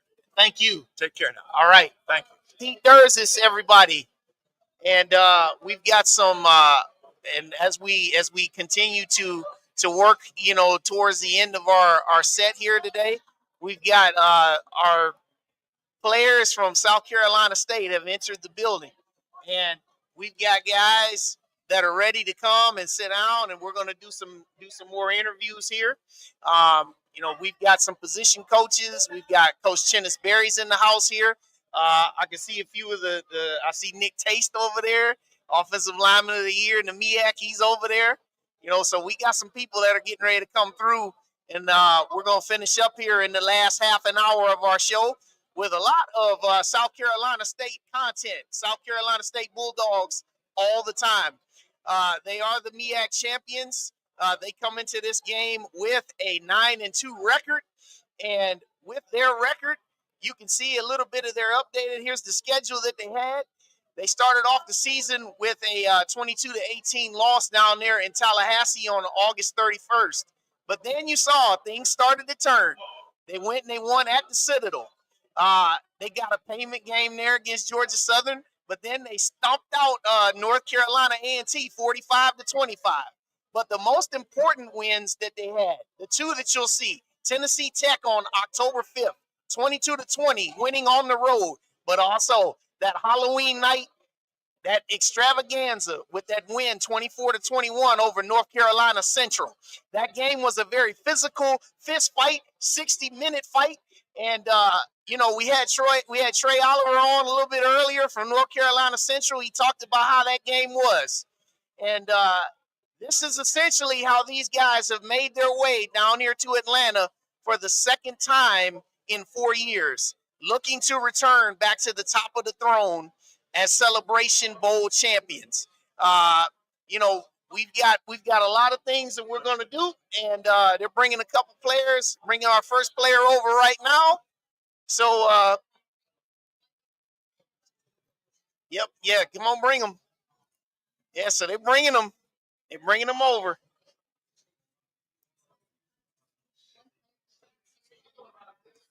So we'll be right back here just in a second.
And I just noticed that I had you on mute, my brother. So this is Justin Smith-Brown, number 6 in your program for South Carolina State. He's part of the triumvirate with Caden High and also with Inaj Carter. So since November 23rd, when you guys walked off that field against Norfolk State, what have you guys done actually to keep yourselves really just like keep the edge on, man? The main thing is taking care of our bodies. After 8-game stretch, a lot of guys were banged up. So the main thing was get back healthy so we could get back swinging, and really just to stay in focus. The task at hand was to go to Celebration Bowl, and we wanted to stay ready so we have to get ready. Yeah, stay ready so you don't have to get ready. I feel that, man. And so I guess like at this point now where you guys have been practicing against yourselves, you've been doing, some one-on-one good against goods and all that stuff. How badly now are you ready to just hit somebody else other than your colors? We've been ready, going against our brothers. We know what to expect from them, but to go against somebody that you're not seeing every day, it just lets you know where you stand as far as competition. So we're ready to go compete. Yeah. Now tell me about you guys are getting ready to face a secondary in Jackson State. You're looking at Keevrick Wiggins, first team all SWAC. Then you've got Robert McDaniel, Esaias Guthrie, a few of those guys on the other side, man. What do you think about their secondary and and then talk about how you guys match up with these guys? The main thing is we respect all, but we fear none. We've been priding ourselves on playing big all year, so we look for nothing less than just keep playing big. Yeah, I feel that. So with yourself and Caden and the Naj, man, how are you guys off? I mean, I know how you guys are on the field, but how are you guys off the field? We brothers, my room, we have the 4 receivers, so we share 2 a room, and we got the door open. We walk in each other's rooms all day. We just playing, But when it's time to focus on the task at hand, we're focused. So the good thing about that is we know how to flip the switch. Like we'll be chilling one day playing, and then the next when it's time to get money, it's time to get money. Yeah. Yes, sir. Yeah. So you guys root for each other, Yes, So let me ask you this now, man. Out of all of the routes that you've run, touchdown catches, all this stuff, man, what would you say is your one moment of the year for you, Justin Smith Brown? What's your favorite moment in that number 6 jersey? I have to say my favorite moment was the central catch. To set the tone in the game. We knew it was a big game, and we knew we wanted to come out aggressively. So to be able to set the tone like that. Yeah, man. And so we had Coach Trei Oliver on earlier from North Carolina Central. Just before he came on, I was talking about that Halloween night battle, man, and what a game it was. So would you say, being that was your closest game to date, since obviously, the Tennessee Tech game and things like that, what can you draw from that game that prepares you for tomorrow? The main thing was we faced adversity well. We knew we were going to face some downs and ups, and just to be able to battle back and stay as a team, stay connected, and be able to triumph through that, it's major because now we know what to expect Saturday. If we do have adversity, we know how to push through it. Okay. Now, let's kind of lighten the load up a little bit, man. All right. First off, Justin Smith Brown, man, what are your game day rituals, man? And also, what do you like to listen to? What's your go-to music, man, to get you ready to do what you do on the field? My main thing, every game I like to have the throw out, so I'm probably going to end up taking these braids out, rocking the pro for the game. Yeah, man, the main thing I like to do is I'm very mellow, so a lot of the times, game day, I'm very chill, I'm very quiet.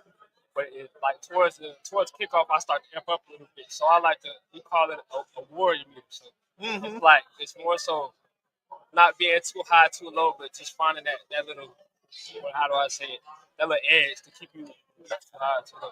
Yeah. All right, now, my other question that I've had for all the players today, what's the name of the first football team you ever played for? Fort St. John Rockets. Fort St. John Rockets. Where's that located at? That's located in Cocoa, Florida. Florida. Okay. Yeah, man, the Rockets. Yeah, so were you always a receiver, or did you? No, sir. Growing up, I played running back.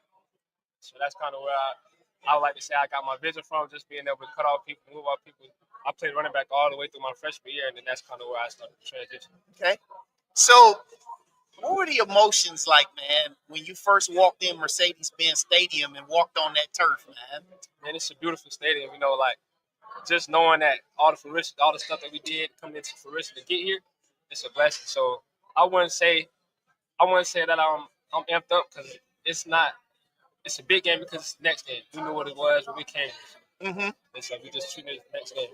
Yeah, we had the executive director on, and he talked about how they try to make it a Super Bowl atmosphere. Does it feel like a Super Bowl atmosphere to you? I mean, as far as this is the most media we've ever gotten, so I would say, as far as that, yes. But as far as we knew what to expect. We knew it's a big game. We knew the media was going to be here, so we just really treated it as the next game. So I'd say it's about that. So you got any family coming tomorrow? Yes, sir. Yes, sir. All my people coming. All your family? Yes, sir. From Florida. Yeah, you ready to represent for Florida? Yes, sir. Got to. Yeah. What's that area code? 321. 321. Now county. Y'all heard that 321? He get ready. Hey, look, ready to take off like 321. Go. But man, man, I'm really excited about this game. I know you guys are as well. I've really had a lot of joy in watching you guys play this year. I've watched your team play 8 times. And the thing that I've enjoyed is the camaraderie between your receiver group, and also just the connection to your quarterback, Eric Phoenix. So in the last few minutes here, talk about Eric Phoenix and how much he's meant to you guys as receivers. Eric Phoenix, he's just been a blessing, man. When you got a guy like that who can run offense and knows the offense ins and outs, and just to be able to put your team in the best position as far as knowing the checks, knowing the coverage to put you in whatever the offense is or whatever the call is, it's just a blessing for him to be able to run offense that good as well as a coach. All right. He's Justin Smith-Brown, y'all, number 6 in your program for South Carolina State. Looking to win that championship tomorrow. And if you do, we got a selfie coming under that confetti, my brother. Yes, sir. Thank you. Hey, But, best of luck to you, man. Thanks for joining me. Hey, we'll be right back with the next guest, y'all.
All right. I am pleased to be joined by my next defensive coach, brother. Represent yourself. Tell the folks who you are. Go Dogs. Jordan Odaffer, defensive coordinator, South Carolina State University. Yes, sir. He said it just like it's on Sunday Night Football. All right, Jordan. So defensively, man, I know that you've had a lot of time to just kind of break down a lot of film on Jackson State, seeing as how you guys last played on November 23rd. Just take some of the viewers here into like the process of getting yourself and getting your team ready for this game over the last couple weeks here. Well, I tell you, it's definitely a process. especially when you're that far out and there's still an undecided race on the other side. So you have to kind of look at a few folks because things can still happen along the way and you're not sure exactly who you're going to see. Similar, like if you're a team that has a bye in the playoffs, you're working on breaking a couple of opponents down because a break here, a bounce there, and anyone could win a ball game at any time. I mean, you look at it, most football games, especially in the championship part of the season and bowls, there's so many good tight ball games.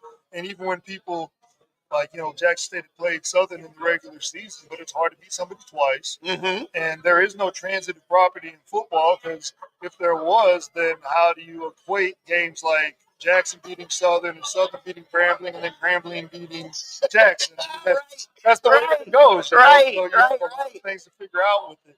But as you look at it, you approach it the same way. You just start putting in the bones of everything because unlike at the Power 4 level where they have hundreds of people wearing polo shirts, bustling around the building all the time, you're plugging in down the distances, you're looking at situations, you're trying to pick up anything you can find, you're watching film on your system, you're watching TV copies, you're trying to find anything that you can find that'll give your young men some kind of edge because they deserve for you to work hard for them just like you ask them to work hard for you every day. So that's kind of the starting point. Is you just initially just start building out, base general ideas on multiple opponents, and then you start to thin it down as much as you can. You start to prepare as many parts as you can, but still, until the last game plays, you don't know who you're playing, and you still have to update anything that comes in that's a new look because they might have, again, like.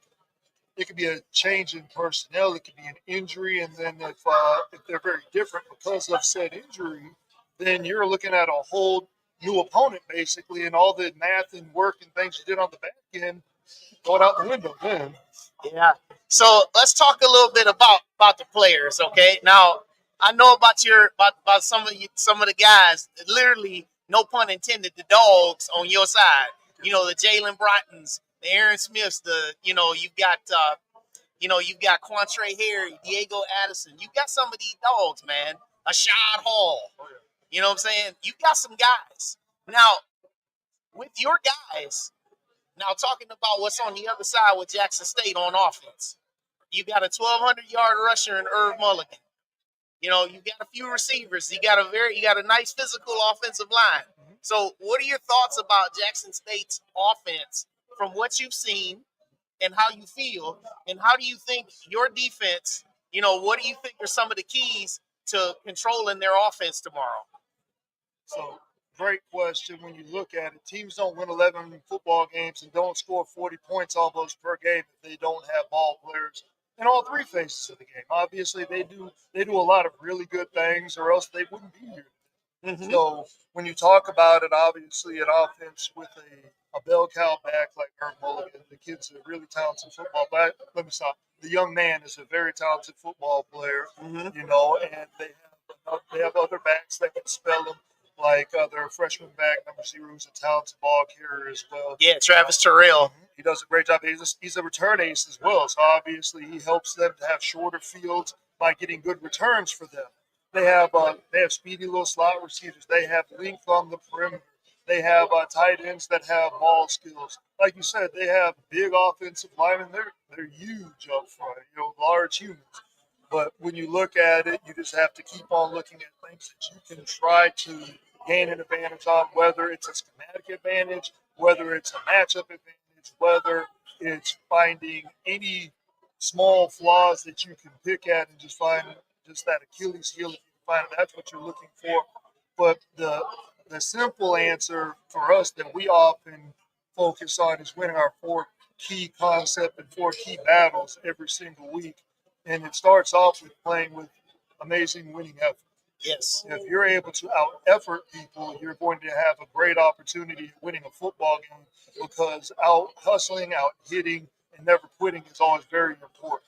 You talk about playing with extreme discipline, so now we're going to talk about winning the penalty battle.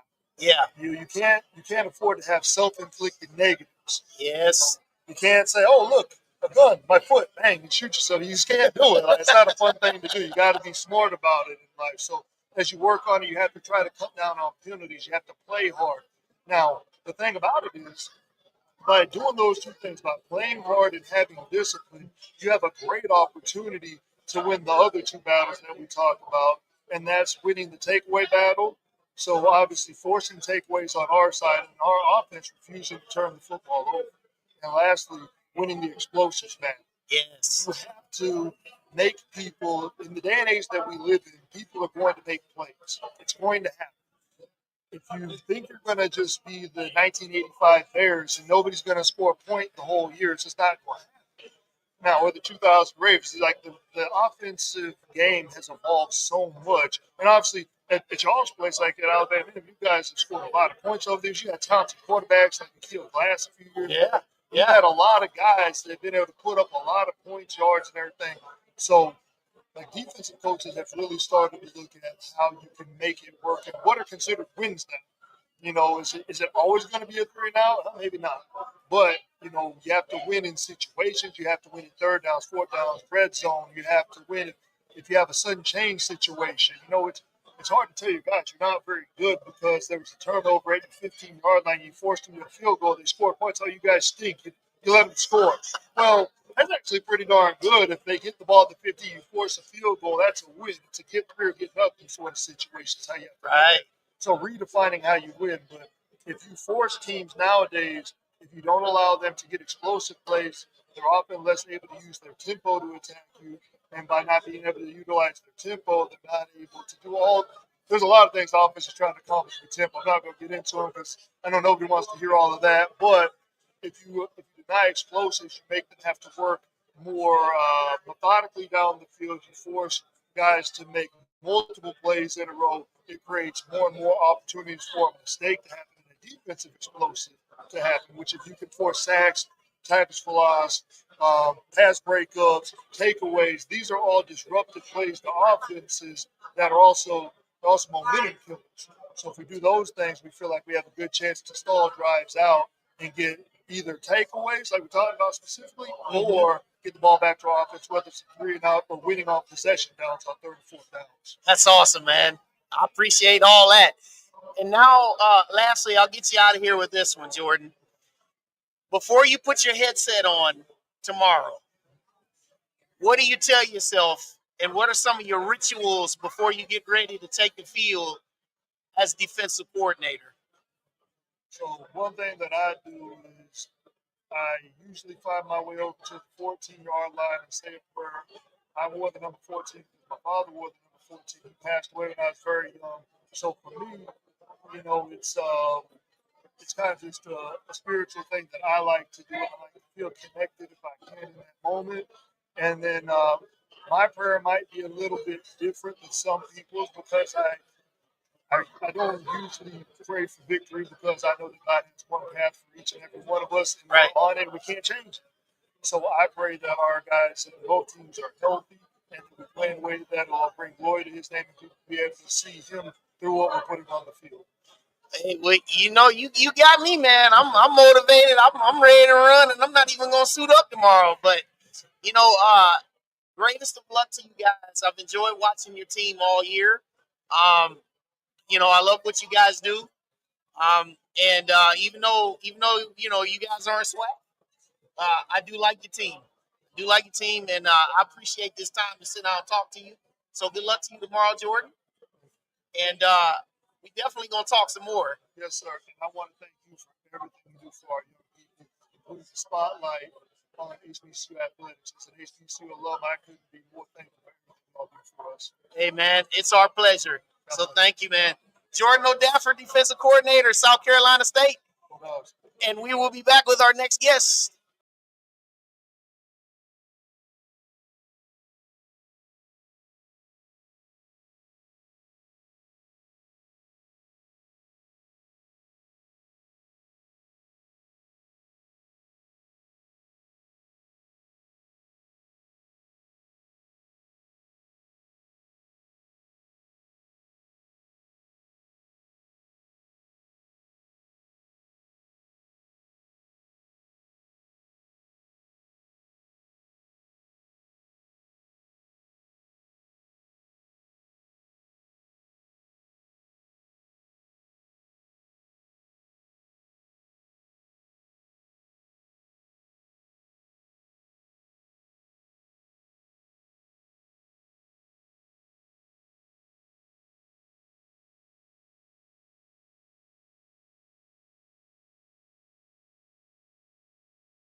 And we are back now. Our next guest joining us, he's number 2 in your program, defensive back Diego Addison. Welcome to the show, my brother. How are you? Good. How you doing? Doing well, man. So, in the time that you guys have had here from November 23rd, man, what are some of the things that Diego has been working on in his game and just getting his mind and his body right for this game tomorrow? Just, watching film, going to treatment, picking up on the little stuff they've been doing and just trying to enjoy the last little trip because I'm a senior, so this is my last little go around. So just enjoying the moment and, trying to stay in the moment. Yeah, so you're originally from California, right? No, I'm from Colombia. You're from Colombia, okay. So you're local. Yes, sir. Okay. All right. Apologize for that. No, you good. But just talk about like the journey, man, from when you started. Like, first off, what was the first team you ever played for?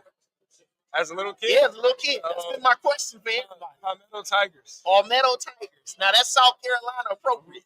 Okay, now moving from Palmetto Tigers through high school to get now to South Carolina State, man. Like, what's that journey been like for Diego Addison as a man now? It's been crazy. So I came out of high school. I only had 2 offers. One was Benedict. So I went right down the street. Benedict is literally 5 minutes from my house. Ooh. So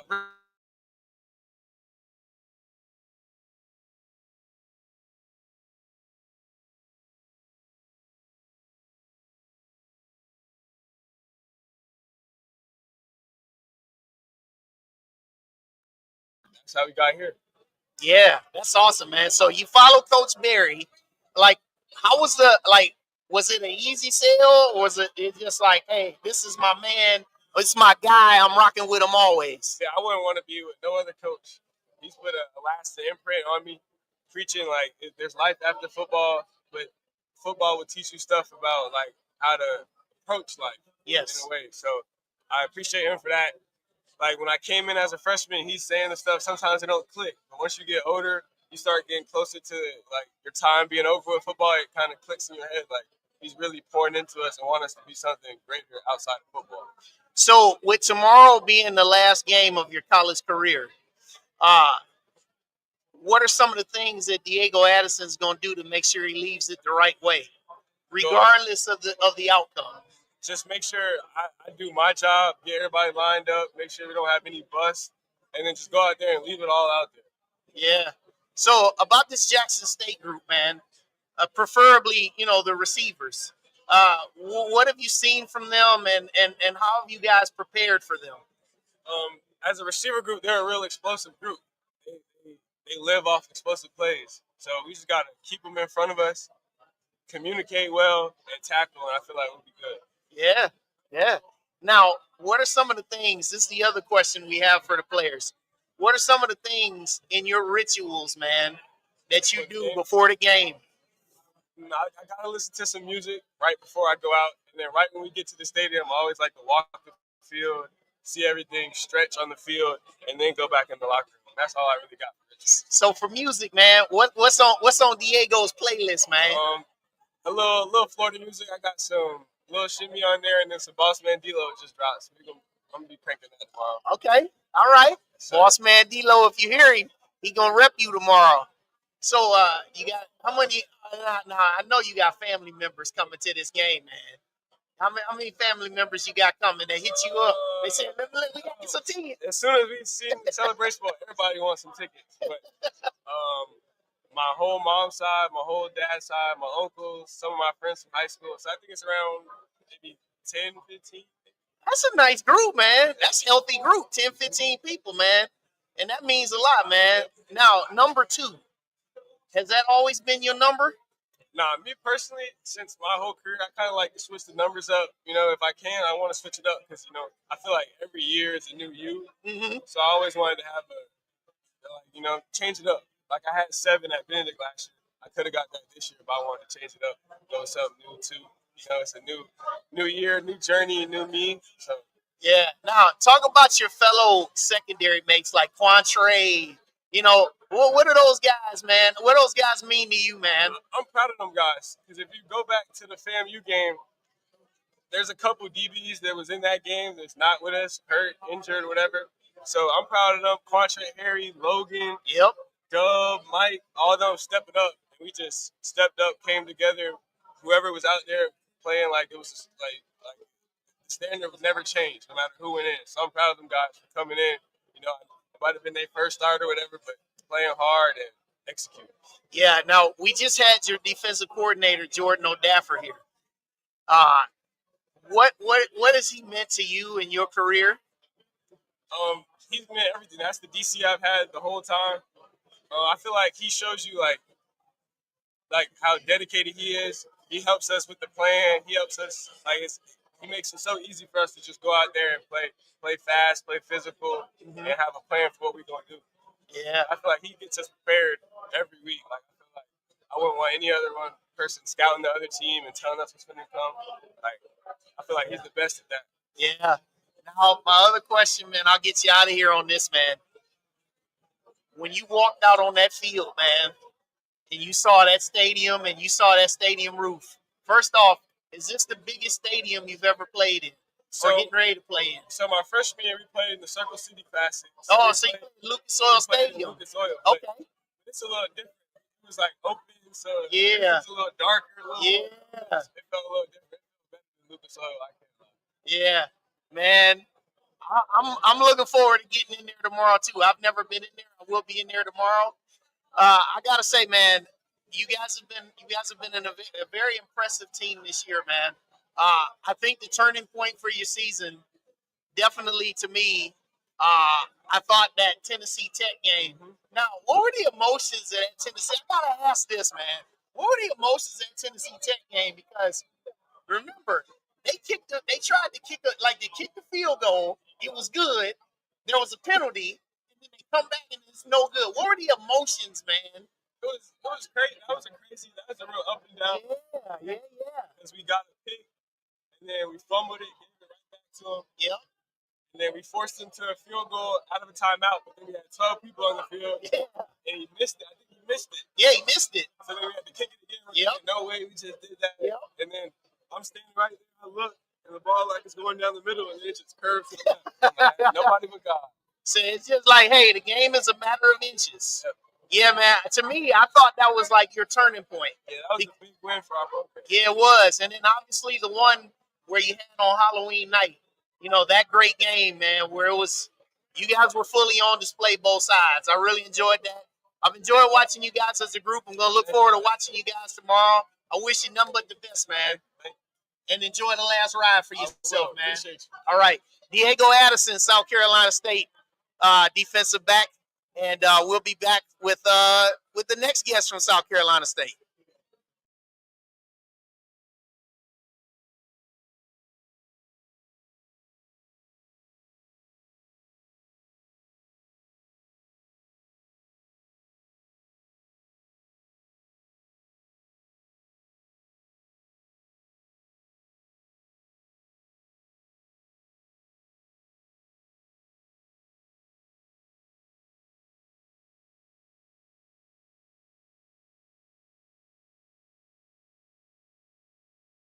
All right. Welcome back. My next guest, introduce yourself. How's it going, man? My name is Coach Rashard, Alston. I'm the running backs coach here at South Carolina State. Go Dogs. All right, now, let me just get right into this, man. DeAndre Duhart and KZ Adams. Yep, DeAndre Duhart, yes, sir. Yes, man. Those are your two guys. And also, Eric Phoenix is also a little bit of a runner. But I want to talk about KZ and DeAndre, okay? How, from just what you've seen from these guys, just in their development, like how have you been impressed by how they've developed, man? Man, those guys have such a great work ethic. You know, and they're selfless. They care about each other. They care about each other's success. Man, they come to work with a hard hat, lunch pail mentality every day. No, rain, sleet, or snow. Man got to go to work, right? So if you want that package delivered, right? People want touchdowns on Saturday, so man got to go to work. And those guys come to work every day, man. They bust their tails. I coach them hard. You know, I coach them hard, but they take the coaching. You know, nobody ever gets in their feelings. You know, they take the coaching, man, and they're very coachable kids. They're great players, but they're even better young men. they're even better human beings, man. So I have the honor of coaching. I'm honored to be their coach. And I couldn't be more proud. Now, with you guys, South Carolina State, I know a lot of times, sometimes people like to look over at the passing side. They like to look at your three dynamic wide receivers. But what have you done inside of your coaching and all of your preparation to keep these guys at the ready, man? But you always got to stay ready. You always have to be ready because each of us needs all of us, right? Each of us needs all of us. We have three amazing receivers on line. They're amazing. But we have to help the quarterback get the ball off to him, right? Yeah. Because we know if everybody does their job up front, O-line does their job up front, we protect Eric Phoenix. And he's able to deliver the ball to those guys. Oh man, sky's the limit. You know what I'm saying? So everybody does their 1-11. We talk about 1-11. Yeah. It's 11 guys on the field. Everybody has one job. Everybody does their one job, man. We have a great play. So that's what it's all about. It's about the team. It's not about. It's about how you play without the ball. Brendan Mary has a great quote. How you play without the ball determines how much you love your teammates. Yes, sir. You know what I mean? So we love our guys. They block for us down the field when we get the ball. So anything we need to do to help the team win, man, we're all about it. So now with your running back group, how much in the game plan do you really see them not just running the ball? Because I know a lot of times we talk about running the ball, they're running between tackles, getting on counters, sweeps, all those things, draws. But how much value do you really see them tomorrow in the importance of using your backs in pass protection? It's always huge. It's always huge. A running back is a very, very, very important job, right? It's one of the positions that's taken for granted, but it's very important, right? It's one of the positions it's like if you can't run the ball, that's the only time you're worried about the running backs. Yep. You know what I mean? So it's very important. They're very important in the game plan, because for one, you have to be involved in the run game, right? You have to be involved in the pass protection, right? And if nobody's coming, you have to be involved in the pass route. So you have a lot of jobs, you know what I mean? So they're very important, and they'll be utilized a lot tomorrow. That's awesome, man.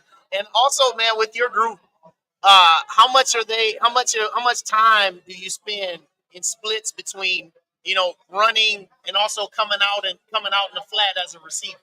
You said what now? Like how much time is spent between obviously when you're training about doing your running drills, but also how much time do you guys spend on them being receivers out of the backfield? We spend a lot of time on it because that's what the offense calls for, right? So everything that we have, if anything that we work, or if we want to put a play in, anything we work, we're going to work it at ending before we get to it, right? So everything that we do, we work on thoroughly, right? So we're never going to get to the game and do something that we've never done before. Everything that we do, we're going to do it, and we're going to do it not until we get it right. We're going to do it until we can't get it wrong. Yeah. So how bad are your guys ready to hit somebody else other than your own guys tomorrow? We have a focused football team that's ready. And one thing about our guys, like they don't get into all the rah-rah, the back and forth talk before the game, because man, you can't talk this game. Yeah. At the end of the day, we're gonna get 60 minutes tomorrow. The ball's gonna kick off by 12:06. We're gonna get 60 minutes. But we have a focused football team that's ready. They're ready to play. So, my man. Yes, sir. Running backs is what he does. DeAndre Duhart, KZ Adams, anybody, all hands on deck. Runs through this man right here. South Carolina State.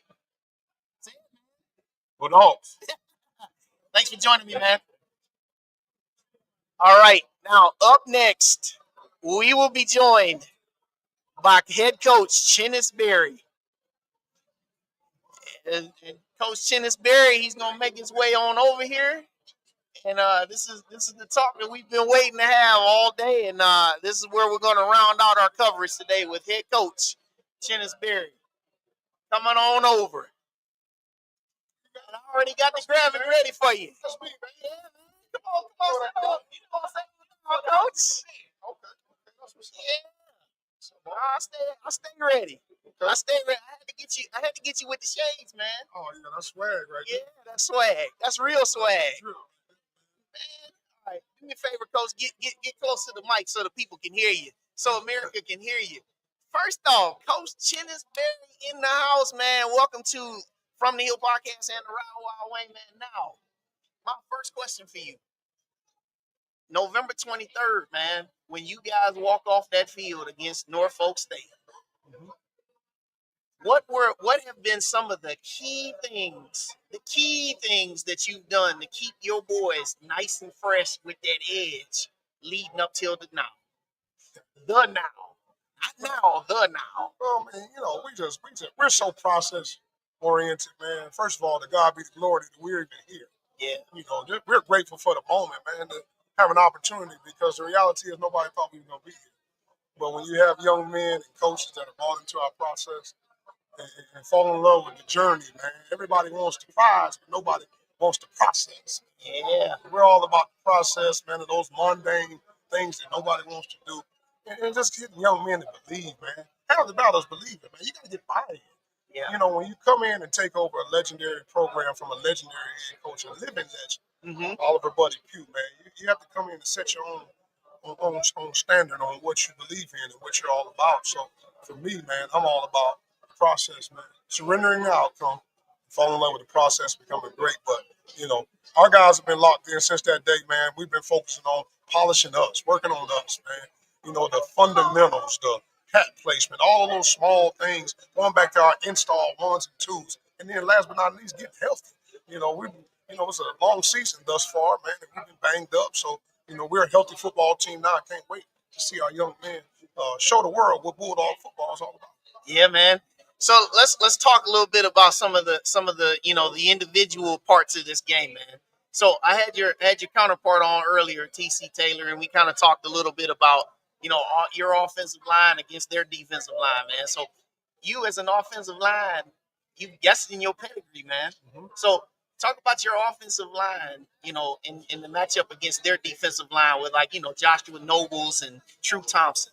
Well, they do a good job up front. Those guys are well coached. They fly around. They do some good things, man. And our offensive line is well coached as well. So it's going to be the battle of the trenches, man, when you look at it. But I'm an O-line, D-line kind of guy, man. I feel like our D-line is the best in the country. Our D-line is special. And their O-line is going to have to block our D-line, man. So it's a battle of the trenches, man, at the end of the day. A game is won in the trenches. Everybody looks at the skill guys. Obviously, they score the touchdowns and, get all the glitz and the glamour. But the game of football is won and lost in the trenches. So, our young men will be prepared on both sides of the ball.